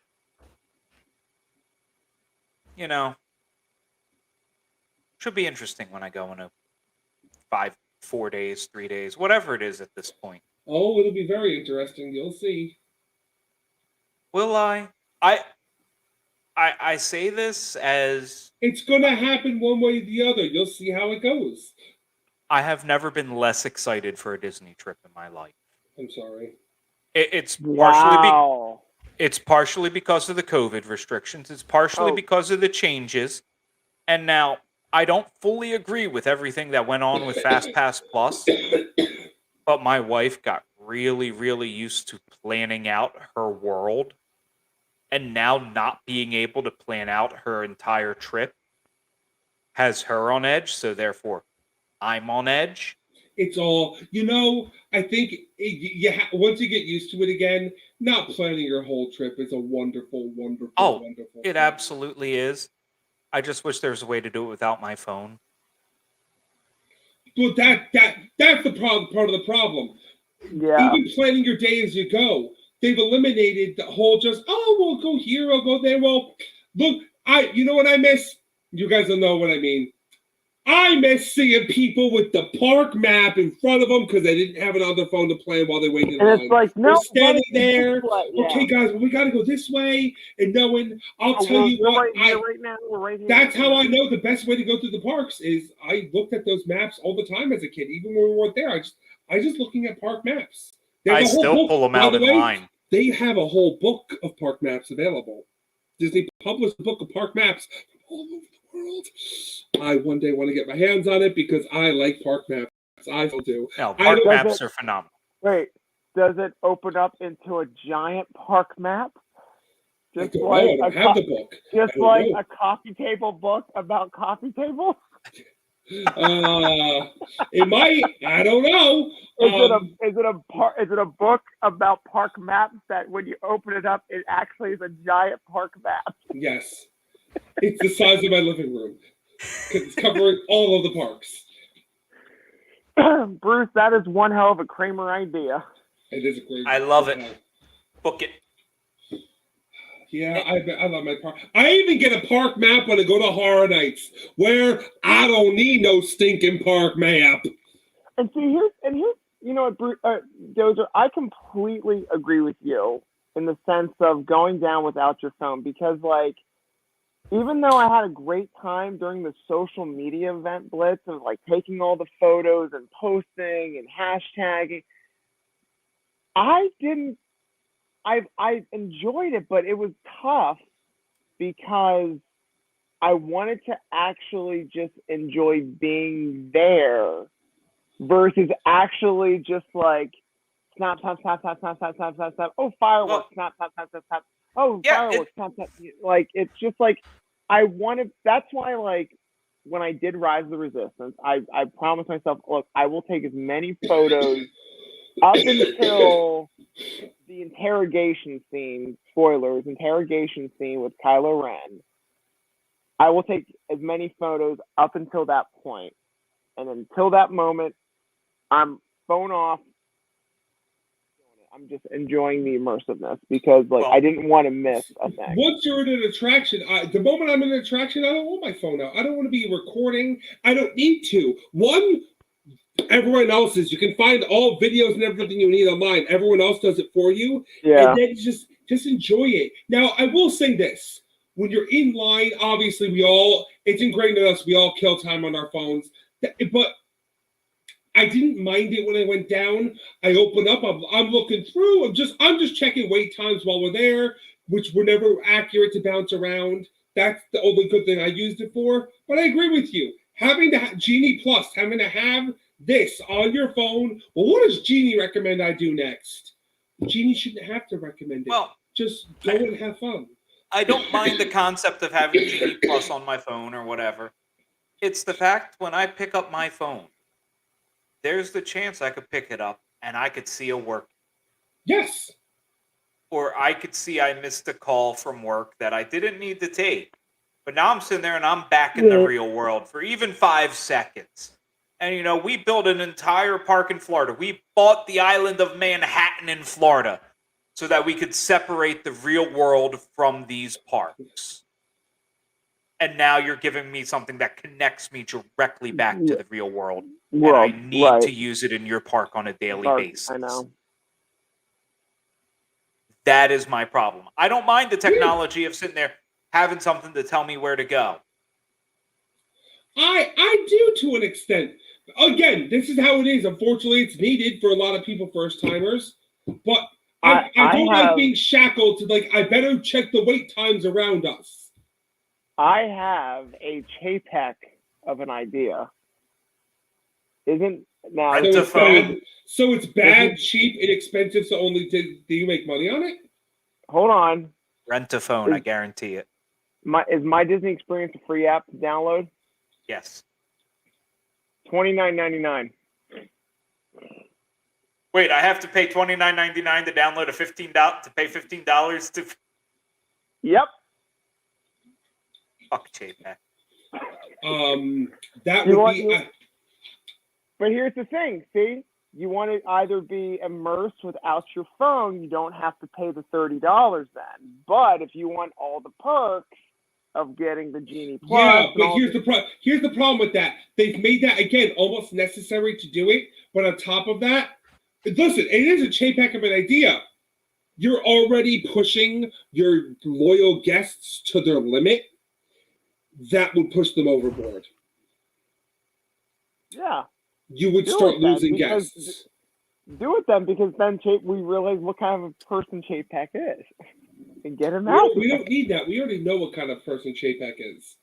Well, it is, we argue that there's so many people going to Disney World that it's a problem. It's a problem. There's too many people there. That is the current problem. Too many people, not enough things to do. You could do two things. You could either increase capacity or decrease demand. Right. So less people going would solve the problem. We'll just be a hell of a lot poorer. Because I'm still going to go. I'm not. I wouldn't pay. Well, Yeah. Now, granted, like we all have the My Disney Experience app now, but I'm saying starting January of 2022, anyone who wishes to download the app has to pay this price. So everyone else is already grandfathered in. He's just saying for future people, this is the I new don't norm. care. You're going to charge $29.99 for this app. It better fucking be spotless, and it is not. First off, every app also when you're putting it up. I just don't see it. I don't see it. $30. I don't see they could ever charge that. All right. Then first off, I don't think. And again, you're only saying $30. You're only saying $30 to have it experience. I don't see it because the problem with that, because it's so integral to the trips, you have no choice but to get it, and they want everyone to have it. Let's $10. Let's just say $10 then. Doesn't matter. Most apps are free. You want to have in-app perk now? Yeah. I disagree with you. You want to talk a smart Chapek idea here? We'll block out all incoming transmissions that are not the Disney experience. When My Disney Experience is open, we'll block out everything that's not to part of your Disney trip. That's $15.99. Good luck getting Apple to agree with that. Yeah, well, I don't give a shit about Apple agreeing to it or not. I'm just saying, you want a Chapek idea? That's the Chapek idea. Having people purchase the app, it's hard to do that because it isn't just Chapek. They would never get through. Good luck getting everyone else at Disney to agree to pay for My Disney Experience. It would never happen. Yeah, it's just a terrible app. It does too much. It is a terrible app. And I'm going to point to one of my other notes here of a frustration. It's a very minor frustration. But I went to change a park reservation, and it took me outside the app. It took me to the website. And I'm just sitting there going, you're friggin' Disney. You have all the money known to man that Apple and Amazon don't currently have. I had an issue. Yeah, go ahead. I'll tell you my issue too. And you can't put this functionality in the app itself. You have to take me out of the app to disney.go.com because we're not letting go of .go. I had a similar situation. When you guys go down with quick service, try the mobile order app. I want to get your impression on that because I did it, and honest to God, the app works. It is probably one of the best things out of this whole new transition is this mobile ordering thing. To the point where I'm like, I would avoid against the mobile ordering. Well, mobile ordering is the worst thing they could have done for operations when it comes to quick service. I mean, to the point where I'll say this much. I was in line for like Thunder Mountain. I quickly grabbed, I went over to Sleepy Hollow Tavern and grabbed the chicken and waffle. By the time I got off Big Thunder Mountain, I placed the order. I walked over. The food was already ready for me. Yeah, that's Sleepy Hollow Tavern. The mobile ordering does not work anywhere else. It really depends on the location, is what I found out. Because I was trying to test this. That was the one thing I was doing while I was down there. I was trying to figure out this new technique of how this mobile order thing works. I've used mobile ordering on prior trips, and I found it works great at like Casey's Corner. Which they just reopened. Casey's just reopened. But anyway, the mobile ordering is the worst thing they ever did from an operations standpoint. Here's where my situation happened. It said scan the QR code. Because when I went on the My Disney Experience app, there's no way to mobile order. You have to scan the QR code. So when you scan the QR code, it sends me to that disney.go.com. Now I'm on here. Keep in mind, on my automatic, because my iPhone is a Safari, automatically opens up Safari and it says Safari cannot open page. I'm just going to stop you for a second and enjoy this fact, because I know there are other parts of this app that are location locked, which makes a lot of sense.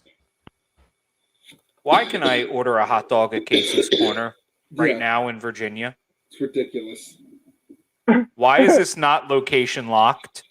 Oh shit, I'm literally about to order a hot dog. No. Yeah, we have an order for a Steven hot dog. That's the problem with mobile ordering in general.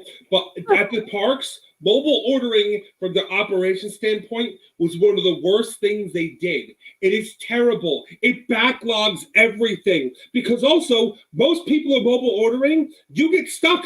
You're mobile ordering from Big Thunder. Big Thunder just went 101. You just cascaded everything at Sleepy Hollow. So, it's not like we don't have the technology, because Chick-fil-A has this technology. It works quite well. Chick-fil-A is not dealing with 20,000 people. Can I speak? It needs to be location-based. Yeah. And Disney has Wi-Fi can get very specific with the location. So you have to use that and GPS together, so that as I get close to Casey's Corner, that is when the order pops up. Or maybe even when I walk in Casey's Corner, that tells them to make it. Not when I'm at Big Thunder. Even location-based, it is still a nightmare. The mobile ordering, I've talked to many people down there, it causes them so much. Again, I'm strictly talking from an operations standpoint. You can location-based it. You can do whatever you want. Mobile ordering, and from an operations standpoint, causes such an issue, it's not even worth doing. It's great for the consumer, but for the back end, and all you're doing is causing long lines and having just delays. So, I hear what you're saying, because it does make sense to a degree, where like you have Casey's Corner, where there's not a lot of capacity, and you could have the order takers slow down. They can slow down how fast they're taking orders. You can't do that with mobile ordering, where all of a sudden you get a Brazilian tour group of 42 people who place an order all at once. Even having them slow down, for the kitchen, it causes such a headache. Now you have mobile orders, who's doing what?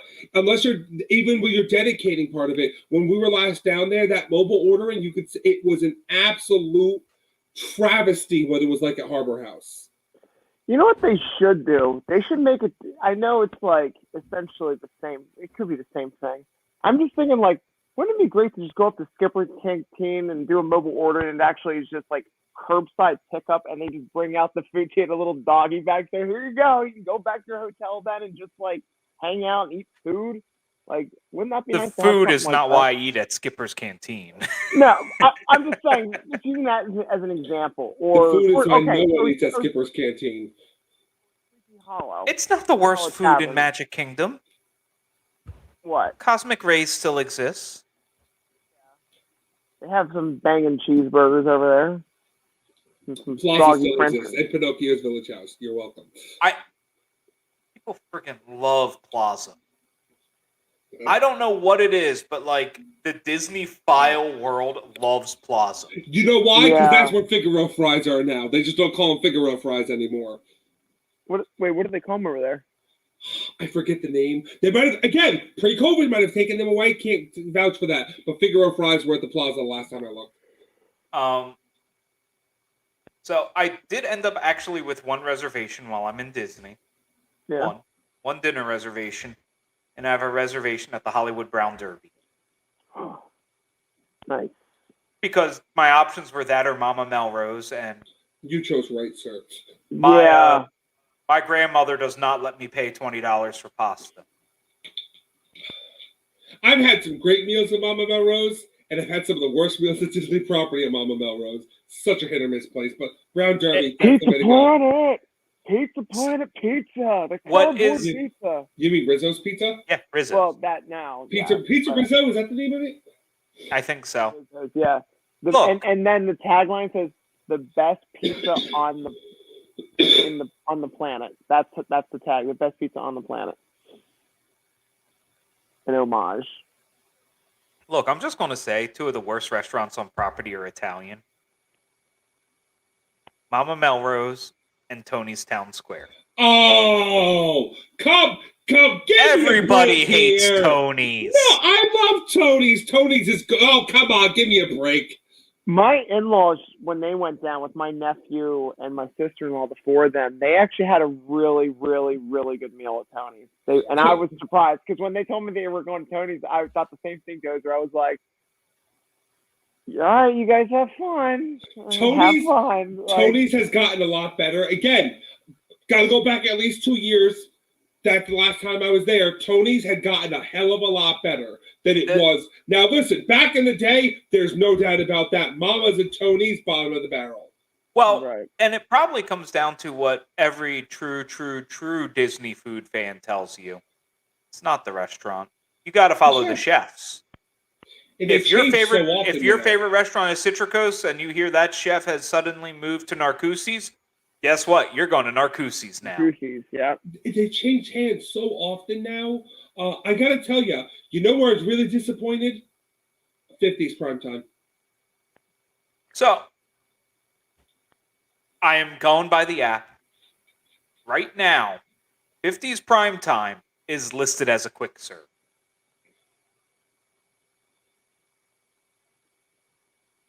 Okay. Interesting. I actually have a bigger question then. What are they doing with social distancing dilemma of that is The Tune-In Lounge. cars, sci-fi dining. I'm like, the tentacles outside. Somebody help me. I don't know. I like to eat good food. Hey, I love Ding! sci-fi diet. Now, see, I love the sci-fi drive-in or dining or whatever it's called. I ate there once. It didn't suck. But again, nothing says a wonderful meal like having to talk to the person behind me. It's hit or miss. The walk-up's actually the way to go there because you can sit in one of the saucers. Yeah.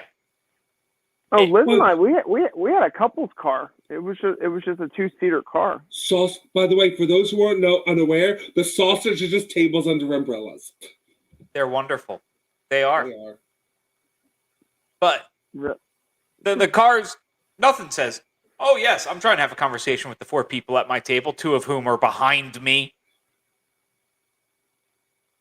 I'm not a fan. It's not my restaurant, but I just don't know what's going on. Like, I saw it as a quick serve. I'm like, what? Great, I could get meatloaf quickly. Yeah, I was like, because technically Starbucks is considered quick service. I think what they mean by that, and I am purely guessing here, is you mobile order, you go in, you sit at a table, they bring you out your meal, you're getting none of the show because the show is very not COVID friendly, and you leave. Could it be their kitchen's not open and that they're just doing like drinks at the bar? I don't know. I can No. report back. I'm just... That makes sense, though. So I didn't even think about that. That makes sense that you mobile order, you go in, you sit down in the atmosphere, but you don't get the servers. You don't get the mom and dad servers. They just serve the food to you, and then you just get out. Yeah. That makes sense. I worth don't something to check know. out. And Disney, let me fix your problems right here. I'm going to fix all your problems with these restaurants right here, right now. First off, any standard theme park restaurant, waitlist only. Any signature dining experience, reservation only. Problem solved. 2 credits, reservation. 1 credit, walk up. Okay, I would just like, hold on. This needs to be said real quick because I just said, I would look at 50s Prime Time. See what it actually says on the website for myself. By the way, when you Google 50s Prime Time, there's dine-in and drive-through, no delivery. I don't know where you're driving through, but like, okay. So, Dozer, when you're down there, can you report back how the drive-through is? So I told you someone would have a drive-through. You go up, you pick your food in doggy bag, and here you go. Let me check for Friday here. Dozer would be correct, by the way. It is indeed, no, not that we doubted you, but dining plans are unavailable. Are they even doing dining plans anymore, though? No, they suspended Okay, they dining did take it away. Okay. Servers are down on the app. Now, Shocking. during the quarterly sales call, they did say they're bringing the dining plan back, but with the catch, it's going to cost $24.99 to buy the dining plan, to pay for the dining plan. The way how the new dining plan, if I remember correctly, they said it's tiered, depending on where you are staying at a hotel. For example, you're staying at a value resort, you get 1 snack credit, 1 quick service. Oh, fuck. I'm stuck at the Grand Floridian. I'm only getting the deluxe. That's bullshit. So that is complete horseshit. That I should be able to pick which dining plan I want. It should not be tied to a resort. Now, there is the upcharge. If you wanted to get the upgradable package, you can do that. Well, so I will say something like that had always sort of existed when they did free dining. When they did free dining, if you were at a value resort, you got the quick serve plan. If you were at a moderate or above, you got the standard dining plan. Right. Nowhere did you ever get the deluxe dining plan because, dear God, I've done that once. It is heaven on earth, but it is way too much food for any normal human being. And what they're saying is if you're staying at a deluxe resort, you're getting the deluxe dining plan. You should not force any regular human into that because I'm a man who can eat and I likes to eat. But I remember one guest walked up to me. They said, well, we have the deluxe dining plan. I look at these people. I said, boy, howdy. I sure hope you folks brought your appetite on this trip. The woman goes, why? Does that come with a lot of food? And I'm just like, just looking at it, go, did you read the description when you bought it? Well, no, we just thought deluxe would be good. You know, the deluxe is always good, right? I'm like, it's good. You're getting a sit-down meal 3 times a day. You're doing nothing but eating for the next week, ladies and gentlemen. Enjoy, eat and walk and ride. My favorite, because it's happened more than once at a resort I've been at, is I've went and I've bought a ice cream bar for somebody, and there's somebody just standing at the register going, use another snack. And I've had many snacks on other people's dime because that's the deluxe leftover. It only breaks my heart when you see someone at like a quick serve going, that's my last day. Use the table service. I'm like, somebody had the deluxe, huh? So like I'm wondering, like, because I can't imagine not everyone is going to be like going in with the dining plan. I mean, if it's included in the hotel accommodation, that would make sense for the value. But I have a feeling it's going to be, if you're staying at the Contemporary Resort, you can stay at the Contemporary with or without a dining plan, and your dining plan would be this amount of money, which would be the deluxe. Yeah. If you're staying at like Coronado, you have yes or no to the dining plan. If you want to pay the dining plan, it's X amount of dollars, and it only includes this much. But the only thing I can think of with that, not to cut you off, Brian, That's all right. well, you would know this because my brain's not working on all cylinders on that.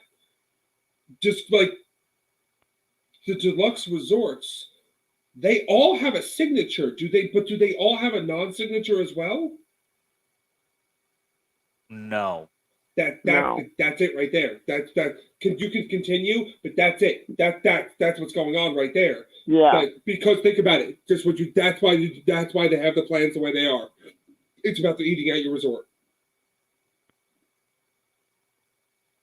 There's no table service at a value. There's a table service, but not a deluxe at a moderate. Then there's the deluxe one. So that's it right there. I am just trying to think this through in my head right now. Are we considering Beach and Yacht Club one resort? No. Beach Club doesn't have a signature. We're not, but like. But technically, yes. Boathouse would be, yeah. I've never even considered there, and I mainly do signature dining when I go. But this would also be like, let's say, you're staying at Yacht and Beach Club. It's like you can go to any of the deluxe resorts with that dining plan. And Yacht and Beach are the odd one. Actually, they both do have a signature. Yachtsman and Cape May. Cape May's a signature? It might because it's a buffet. A lot of the buffets were too. They were too, but they weren't considered signature. I don't know, but remember, they also do a character dining in the morning. It did. Yeah. When in doubt, check it out. But they could actually count them as one because, you could walk over to Yachtsman. Yeah, and Yachtsman's phenomenal. But it would be like, yeah. So I think it would be. So I don't know. That's interesting then. The only reason they may lump them together is because if you think about it, they say Yacht and Beach Club. They are separate resorts, but they do tend to lump them together because, I don't care what people say. I know they have separate lobbies and everything. It's one resort. Yeah. I now need to find a way to get. Oh dear God! They start when I get down there. What? Trader Sam's holiday tiki mugs. Oh my God. Okay, next year I need to go to Trader Sam's finally because I hear about this place, but I've never been inside. It's well worth it, especially if you get the Melikaliki. Excuse my lack of Hawaiian. Melikaliki Mai Tai. Really? That is not a name. How can someone pronounce that when they're drunk? Oh my God! It's a Hawaiian tiki Santa god. I want it. Dozer, if you come back without that, I don't know what I'm going to do or what I'm going to call you, but I'm going to say, why? So, Bruce, we have a technicality and it's a problem. Bella? Yeah, because it's one per guest, so both Meg and I would have to go to get you one. No, I don't need one. I'm just saying you need one. Oh, I absolutely need one, and I need to find a... I'm not talking about myself. If you... You're in the Creaky Tiki studio, for Christ's sake. If you do not come back with one, I'm just going to look at you and go, why? No, I need one, and I was actually looking on Etsy today. I found some really cool signs that I want to see if they will make what I want. So it's signs that are like Magic Kingdom, X number of miles pointing. I don't want that. I want two signs that point Trader Sam's Grog Grotto and Trader Sam's, whatever the name is in Disneyland. It's just Trader Sam's. Yeah. Oh, wait. It's Trader Sam's Enchanted Bar. Yes, I want those two signs to point with the mileage. Awesome. Wait, I'm sorry, you're building a tiki bar? Well, no, my bar is called the Creaky Tiki. It ties into something my dad and I used to say. And actually, the Creaky Tiki was my old shed. This, especially if you know the backstory, is the leaky tiki. But still, we called it the Creaky Tiki Leaky Tiki Studio, whatever we're gonna call it. Yeah. You still have you're Mr. Yeah. Tiki. You gotta have that. Oh, I love my Yeah. tiki drinks. I know you do. That's all, but you gotta have that. Gotta have it. And I need to get this mug somehow. So, December 2nd, so that is Thursday. the day before I get there. So then the Friday they'll start. I won't be there early enough on Friday. Saturday, no, I'll be in Hollywood. Maybe Sunday. They may be Monday, sold I can out make by it that. happen. They No, may it's be limited sold- number per day. Oh, okay. They limit them per day. It opens at 3. So maybe Monday I can do it. Limited per day. Oh, stupid. That's- Like, company. wait, can we go back to that tiki mug? It could be Turbo Man. Turbo Man. Ah. It's not Turbo Man, but Looks like it from me. Oh, when you get close up, it doesn't. From back with my blurry eyesight, it does look like It's Turbo Man. a Turbo little bit. time. and Bruce, like this is Trader Sam's. What Mhm. you don't want to see, you can barely see. I know there's a Yeah. tentacle. I know that. I'll even live. circle it. Oh, I see it now. When you actually say that, I see And it. hands. And And right here hands. is the bottle it holds. That when the one rum drink is poured, it pours the rum drink. Listen, I've lived through worse with this shit, so I'll be it's okay. not that bad. It's not that noticeable. It's above your normal eyesight. But here's the thing. Remember this. Remember who you're talking to. You know when I go, I'm not only going to be seated by it, but it's going to be the one time it's constantly active. And And you'll be I- constantly staring and not even be in any conversation whatsoever. You'll just be sitting there at the bar going, uh-huh. Okay, Like you're, hold on. You're just I'm Right. going to be watching- sideways to the bar, and it's constantly going to coming down and be like, God damn it. Brian, you don't understand Bruce's bad luck. It's not only going to be that, he's going to be on the bar stool that raises and lowers. So every time it comes down, he's going to go up. I'm telling you, when it comes to this, Brian, I could be Rafiki's Planet Watch. When you walk up to Rafiki's Planet Watch, giant mural with animals. My very first time walking up to it, there it is. I could be in a store, and I went with my buddy to a store in New Hope, Pennsylvania, and this art store he wanted to take me to, and we walk in. There's the octopus. He goes, I've been in here dozens of times. He goes, how did you see that like that? I'm like, this is how it works with me. I could walk in. I'm at freaking the kids' toy store, and walking around. There it is. How did you? Everyone's like, how did you see that? I'm like, I don't know. I literally don't know. It's my superpower somehow. New Hope, I have more questions about your friend, but Is it just now? I know it's the octopus, but is it squid too, or like jelly? Tentacles and suction jelly- cups. Just Yeah. the tentacles. Okay. Tentacles and suction Seahorses. cups. I mean, seahorses have the tail, but No, seahorses are fine. Jellyfish are hit or miss because some of them can be a little too much for me. I don't like tendrils and tentacles in general, but like tentacles, suction cups, like freaking forget about it. eels. What? What about like eels?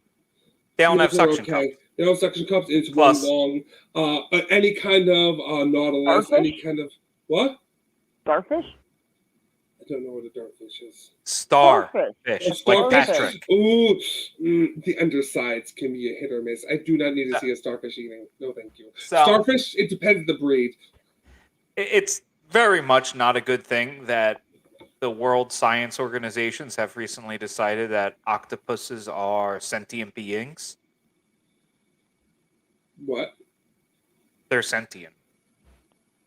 Apparently, the term sentient means the ability to feel pain and pleasure, Oh, which well, I that- assumed that we all know. animals could, but They're apparently not. essentially human. They're essentially human.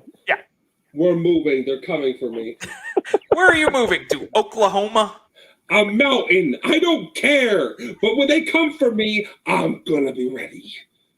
Actually, did you guys hear about the robots can now reproduce? Yeah, I saw that. I've seen this movie. It don't end well for humanity. I was like, can't help but notice the Xenobot bet- is really close to the name Xenomorph. I bet the octopus are behind it. Probably. Look, we all know the octopus are just Alex ready to take their true form. They know how to surveil us. Those of you probably heard me. Brian, you might have heard this one. Okay, this is something I knew. In England, you can't operate on an octopus without putting it under general anesthesia. Do you know why? Okay. I do know, so I'm not going to say. He knows this. Okay, for a while I was told it's because they are such beings that feel and everything. No, it's because they can memorize the instruments and moves used on it, so you can't do the same thing twice. Oh, that is kind of creepy. Yeah. And people like these things. People want to have them as pets. I realize now people are like, well, here's the crazy octopus guy. Buy him a tinfoil hat. But yes, folks, I don't know where how I sound right now, but these things ain't all right. These ain't your friends. They are here. Don't you dare pull up a picture. No, it was purely an accident, and he saw food from boat rights. Like, don't you dare. But yeah, folks, it is real. I am really afraid. This is not a joke. I will freak out. I will say, being his friend for over a decade at this point, I have slowly begun to develop a fear for octopi. Because the more I've learned about them in the meantime, I've gone, oh. Yeah. The more you know. Tonight I'm actually a believer too. Great! Yes, the army grows. The army, the resistance. But Yana, you are not alone. I'm not saying I'm afraid of them, but now I'm starting to second guess. I'm, going, are these the aliens that we were, from underneath that we didn't realize were coming? Actually, yes. There are things that say that octopus actually are alien creatures. That would not surprise me. Legit, look it up. It's out there. There are reports that say they are alien in nature, that they've been here forever. I argue that the asteroid that killed the dinosaurs is actually octopus. Yo. Well, I realize that's tinfoil hat and crazy. This is the part where Bruce is at, where I'm obviously joking, ladies and gentlemen. But from fear of octopus to, I don't know, fear of ghosts. Have you guys seen Ghostbusters? I have not yet, because my buddy has not added it to Plex, but feel free to talk, because that is literally next on my notes. I have seen Ghostbusters Afterlife. Get the hell out of here! Who would have thought of that? Shocking! I know! I saw... Honestly, we were not planning that. That was actually... Wow. That's creepy. Speaking of ghosts... Okay, so Bruce, have you seen this? Of course you have. Yeah. The 4DX theater, though. This, I've never been in one before. This was insane. This was, how do I describe this? A crossover between Star Tours. No, I take that back. Take the whole Hanna-Barbera ride from Universal Studios, or like that theater. You mean Hanna-Barbera, Jimmy Neutron, and now Despicable Me? Yes.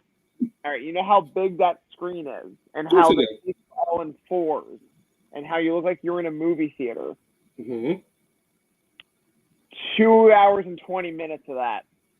I'm okay with that. With Ghostbusters. Oh my god, it's such a good movie. It really was. The seats go left, right. I almost fell out of my seat the one time. Bruce, I don't think this is really a spoiler because you see him in the trailer. It's the Terror Dog. There's a moment where the Terror Dog jumps in the screen and air gets blown in you and the seats drop. And it's like this quick, like, scare tactic. I mean, it was really, really, really entertaining. The lightning with the strobe lights, the smells, like when the car's out in the field, you can smell like dirt and gravel and a little bit of like engine oil in the garage when he's working on the car. I mean, it's just like you really felt like immersed in the film. For the On record, top, this is what Walt wanted with Fantasia. Mm-hmm. I'm telling you, this is the new generation of movie making. It's what you need to do because I've heard I about have it. a I've just never perfectly done good it. screen at my house. $20. You need to- $20 for the It's not that experience. bad. No.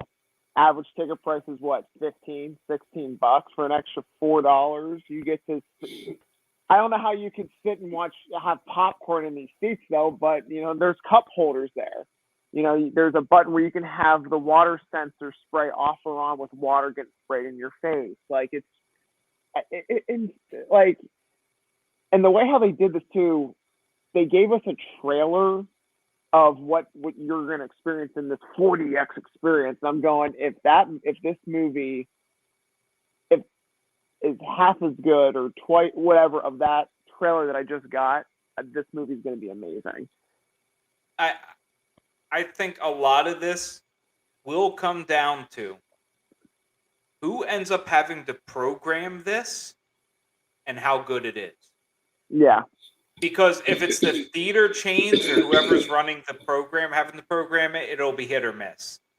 If it's the actual movie producers producing it, you could have phenomenal experiences. Well, the next one's Spider-Man: No Way Home. If you can afford a ticket. I think that's his way of saying he has afforded a ticket. I'm joking. I said if you can afford a ticket. I'm making a joke at people who are apparently buying them from scalpers for $1,000. I wouldn't pay that kind of money, but yeah. Why? Thank the you. Pirate Bay exists. I'm not trying to promote scalping or pirating movies, but come on. How about just wait a week and buy a ticket when people are freaking out, and I'm like, because tickets are sold out. I'm like, for opening weekend, relax. Yeah. We all work from home. Go on a Wednesday. And personally, I'll see it when I will see it. But Ghostbusters, I saw opening weekend. Ghostbusters was a priority. Far From Home is not as a priority. However, I am very excited that it won't stop here. It's because I'm pretty sure the next set of trilogy is like Spider-Man New Home, Spider-Man Searching for Home, and Spider-Man Home is where the heart is. Far From Home already happened. Welcome Home. Welcome Home. That'll be the last one. Far From Home already happened, and I still haven't seen it. Yeah, but you know what I mean? We're just going to continue the home trend of trying to get home. And he's going to get back to Aunt May, and Aunt May's going to be like, "How are you?" Or finally, somebody's going to say, "With great power comes great responsibility." The fourth one's called Homeschooled because he dropped out or no. We'll see. It'll be a 45-year-old looking. We won't know till after this one ends. Yeah, but anyway, Ghostbusters though. Oh, so good. I mean, pure joy, Bruce. Did you smile throughout the entire film? The entire film. I loved it. I love them. Obviously they're not trying to hide things. I'm calling things before they happen. It's all right there in front of you. But I loved it. Yeah. I loved Easter. I loved how it flowed. I love that it is a direct sequel and that we have Easter eggs. I love the whole. I love the story, the acting. I loved everything about this movie. I really did. Everyone hit their marks. They did what they had to do. I loved it. Now, I mean, and here's the thing too. There were some moments that, if I were to nitpick, because I wouldn't say this was like an absolute perfect film. There were moments that I wanted to I nitpicked. I'm like for nothing against Paul Rudd. He was phenomenal. He was great. He's Paul Rudd. He's doing what Paul Rudd does best. That's the thing. I felt like maybe it was, I don't want to say too much Paul Rudd, but I felt like maybe he was kind of taking us out of the overall story. He added to it. I don't think he took away from the story at all. He was there he served his purpose. I'm saying it could have been any actor. Like, why Paul Rudd? I disagree that it could be any actor. They wouldn't have done what Paul Rudd does. Paul Rudd does what Paul. No one does what Paul Rudd does. He does himself. Yeah.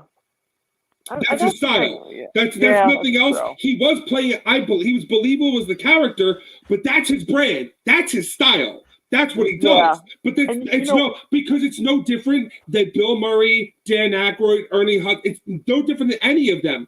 You could put any actor in those roles, but that's what they do. Aykroyd did what Aykroyd does. Ramis did same thing. Another one, because everyone knows John Candy was supposed to be Tully. Louis Tully. Rick Moranis did what Rick Moranis does best, his own thing in the role. Yeah, you know what? You're right. You're right, because they would want to have that like A-list celebrity to kind of draw the crowd in. Because I'm not disagreeing. He was very Paul Rudd here. But that's not a bad thing. You're either like Paul Rudd for what he does, like most people do, or you don't like that. Yeah, and you know what?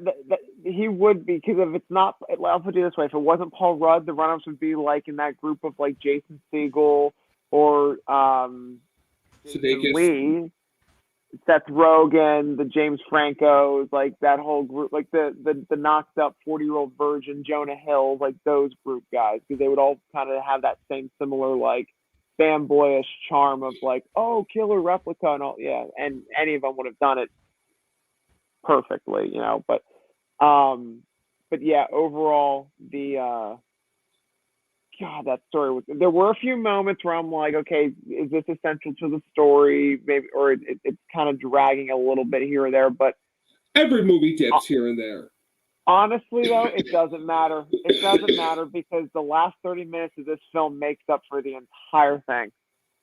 I didn't think it made up for anything. It served, everything served its purpose. It all adds to it. Now, are there things you can cut? There's things you can cut and tighten up, absolutely. But that's any movie, bar none. Every single movie out there, you could argue certain scenes that don't belong, or certain moments that just don't land. Does it long in moments? Every movie is. You could argue the beginning's slow, but beginnings are slow. That's how you set things up.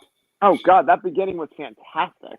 No, I'm just talking about the first act of the movie altogether. Oh yeah, like the opening was fantastic.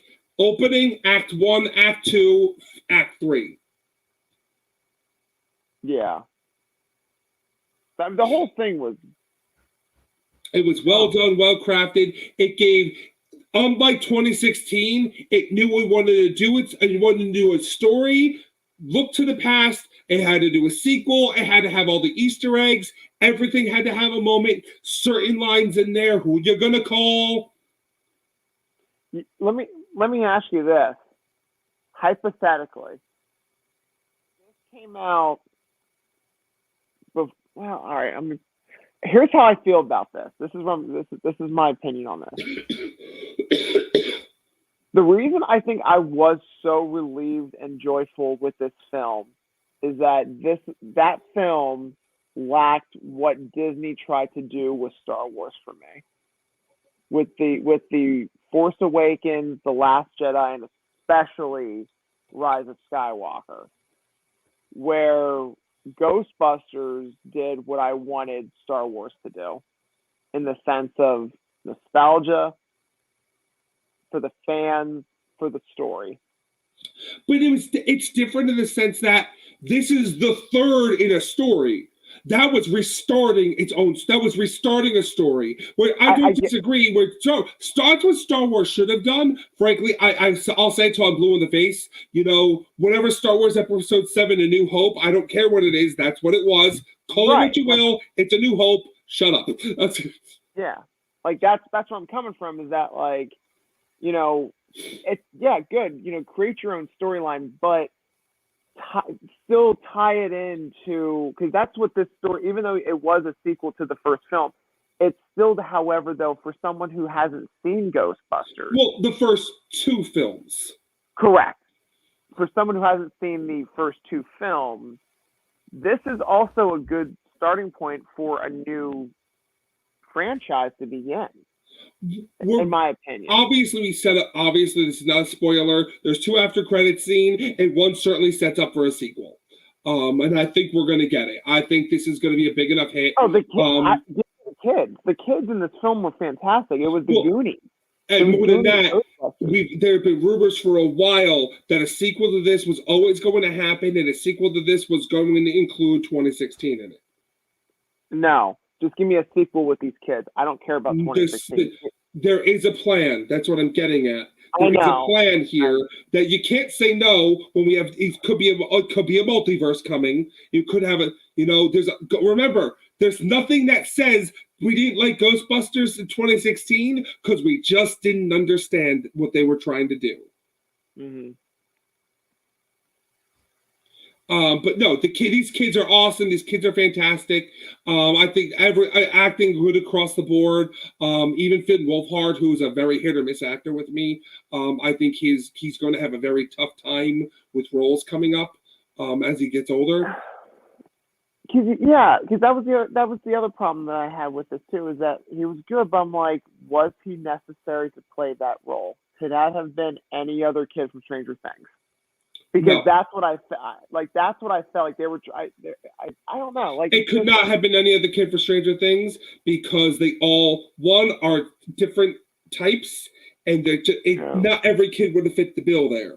He worked for it. That his acting style, his certain acting style works there. He was not doing anything necessarily groundbreaking. He was just kind of doing himself, playing a kid. But that worked compared to some other roles I've seen him in where it just does not work. Again, he's going to have some very tough times growing up. This was not one of them. He's found a good role here that if they continue forward, he should certainly not bail on. This is a movie definitely worth seeing. My sister saw it tonight and liked it, for Christ's sake. Me and my sister do not agree on most major movies. She likes The Rocketeer. I hate The Rocketeer. What's wrong with The Rocketeer? I hate The Rocketeer. It's a terrible movie. I was tortured with it growing up. Never-ending story much. Boom. No, thank you. That's one of the... Oh. It's a terrible movie. You don't know cinema. You're right. I don't know cinema. I know movies. I know what I like in movies, and that's all that matters. Cinema is the making of movies.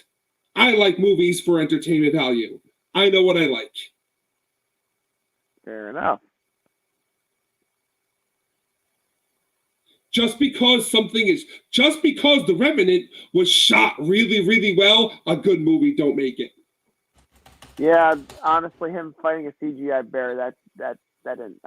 No. Him crawling through the woods for 2 hours with nothing happening, that's not a good movie. But it was cinematography was really well with it.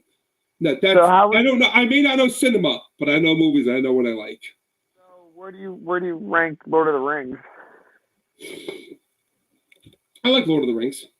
All right, so I'm somewhere in between, like, this is amazing, to the Clerks 2 reference of the Lord of the Rings trilogy, where it's how does 9 hours of walking? Yeah, 9 hours of walking. Yeah, he's like, first one, second one, trips over, third one, drops the ring. I like Lord of the Rings, but I also like the books. See, I like the books. I really do like the books. The movies were fine. I like them. I really liked the first one. Second one's pretty good. Third one's hit or miss. And see, the third one won Best Picture. Are you talking about the book or the movie? I'm talking about the movie. There's a lot of movies that won Best Picture for things that shouldn't win Best Picture, and I'll leave it at that. Yeah. I've seen a lot of Oscar-winning films. I'm sorry, I cannot get a refund for The Shape of Water. Other than if I ever meet Mr. Del Toro, you're going to hear about it. I have a Disney question. Mm-hmm. Yeah, what's that? Should I risk waiting in line for the candlelight procession with Jodie Benson? That's up to you. Would you do in the candlelight processional period, or you just want to do it obviously because she's down there? I've never done the candlelight processional. I feel like it's something I should do. That's what I'm asking. Is like, is candlelight something you want to do? Period. She's just icing on the cake because she happens to be the one doing it. Yes. If you've never done candlelight, I think it's worth doing once. Yeah, Because like I click add to my plans for that day and it says there's nothing. So clearly a lot of people have already clicked yes, they want to do this. So do I want to risk having to wait in line my first day at Disney for hours on end to see candlelight processional? I mean, if you you look really cute there, buddy. If you can't, you could always do it. And if you listen, there's nothing harm in saying, "Oh, I can't do it. Move on with my life." Yeah, I'll ask Meg. That is the bigger question. Ask Meg. It is Jodie Benson. It is Ariel. It is. Is that who that is? It's my wife's and my daughter's favorite princess. Yeah. I was kidding. That's the catch. You want to be dad of the year? Don't even tell him. Just do it. Be the dad of the year, suck up, wait in line, don't even tell him, and then sit down and go, oh, look, it's Jodie Benson. She's you don't do that with a 3-year-old. The 3-year-old is not the way to do it with. You got to run it past the general. He's got it. I know that once he said that, I'm like, yeah, you should run it past her. Yeah. Because that's a lot of time in line. I'm looking at we're getting to Epcot and standing in line. That's it. Like that's the day. Granted, the only thing Epcot my daughter will want to do is Elsa. Yeah. What time you guys getting in? Our flight doesn't land until 4. So what? You just checking the hotel, hitting the ground running? Who says we're checking into the hotel? We're getting to the hotel and just boarding a bus. Bus. Your luggage there. Yeah, I could throw it at some guys. There you go. You know what to do with this. Hey, park it for me. Park it where? Just park it. But yeah, I've never done the candlelight processional. I feel like I should try to do it. And sadly, I have to check my full park plans. I think my only Epcot day is the first day. Second day, if I don't get Jodie Benson, if I have another day at Epcot, it would be Alton Fitzgerald White,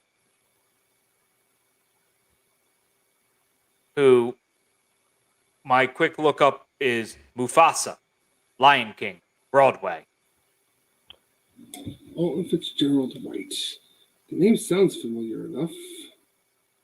Also, Mufasa, Lion King, Broadway. Which one? Well, I'm telling you all I got there. Oh, he was in Rent Live. Oh, joy. So was everyone else. Well, not Rent Live, but everyone else was in Rent at some point. Now, we missed the real... Oh, my God. I just realized. You could tell COVID's hit Disney hard. There is no Neil Patrick Harris on this candlelight processional list. Yeah, it's Sterling K. Brown. No? No Sterling K. Brown. They just said they announced Disney. Hold on. What the hell? I'm on Disney.go.com. I'm not going to say her real name. I'm just going to say Moana. Cheetah Rivera, Jodie Benson, Alton Fitzgerald White, Bart Millard, Lisa Ling, Andy Garcia, Anna Gastier, Courtney Vance, Stephen Curtis Chapman, Blair Underwood, and Pat Sajak. Oh, I'm sorry. My mistake. Sterling K. Brown to narrate Disneyland's Candlelight Processional. Oh, well, excuse wrong me. one. I'm sorry. Inside the Magic said Sterling K. Brown narrate Candlelight Processional. Click on it, and it goes to Disneyland.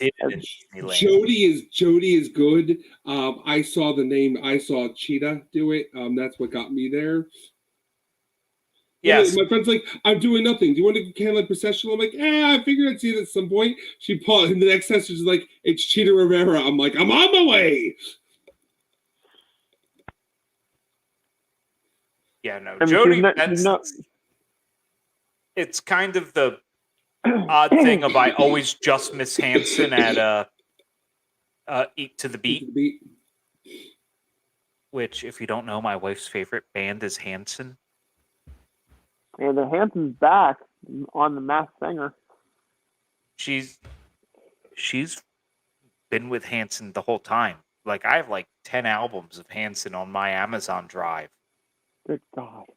I can tell you, they did a shot-for-shot recreation of Shake Your Tail Feather. It's amazing. He did Mufasa in 2010. Got it. So, none of the known Mufasas. Got it. No, he's one of a newer Mufasa. Well, it's odd because, okay, he was in Miss Saigon, original Miss Saigon, understudy John. He's a performer, did understudy John. He was in the original Who's Tommy cast.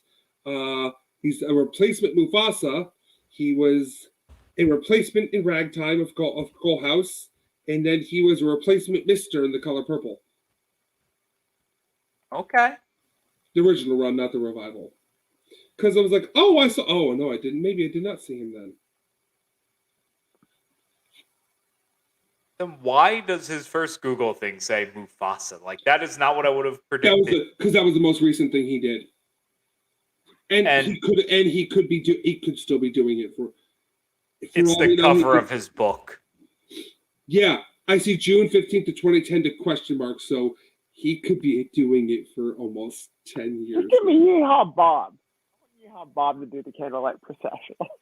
They fired Yeehaw Bob. That's why. He's back. Nope, he's back.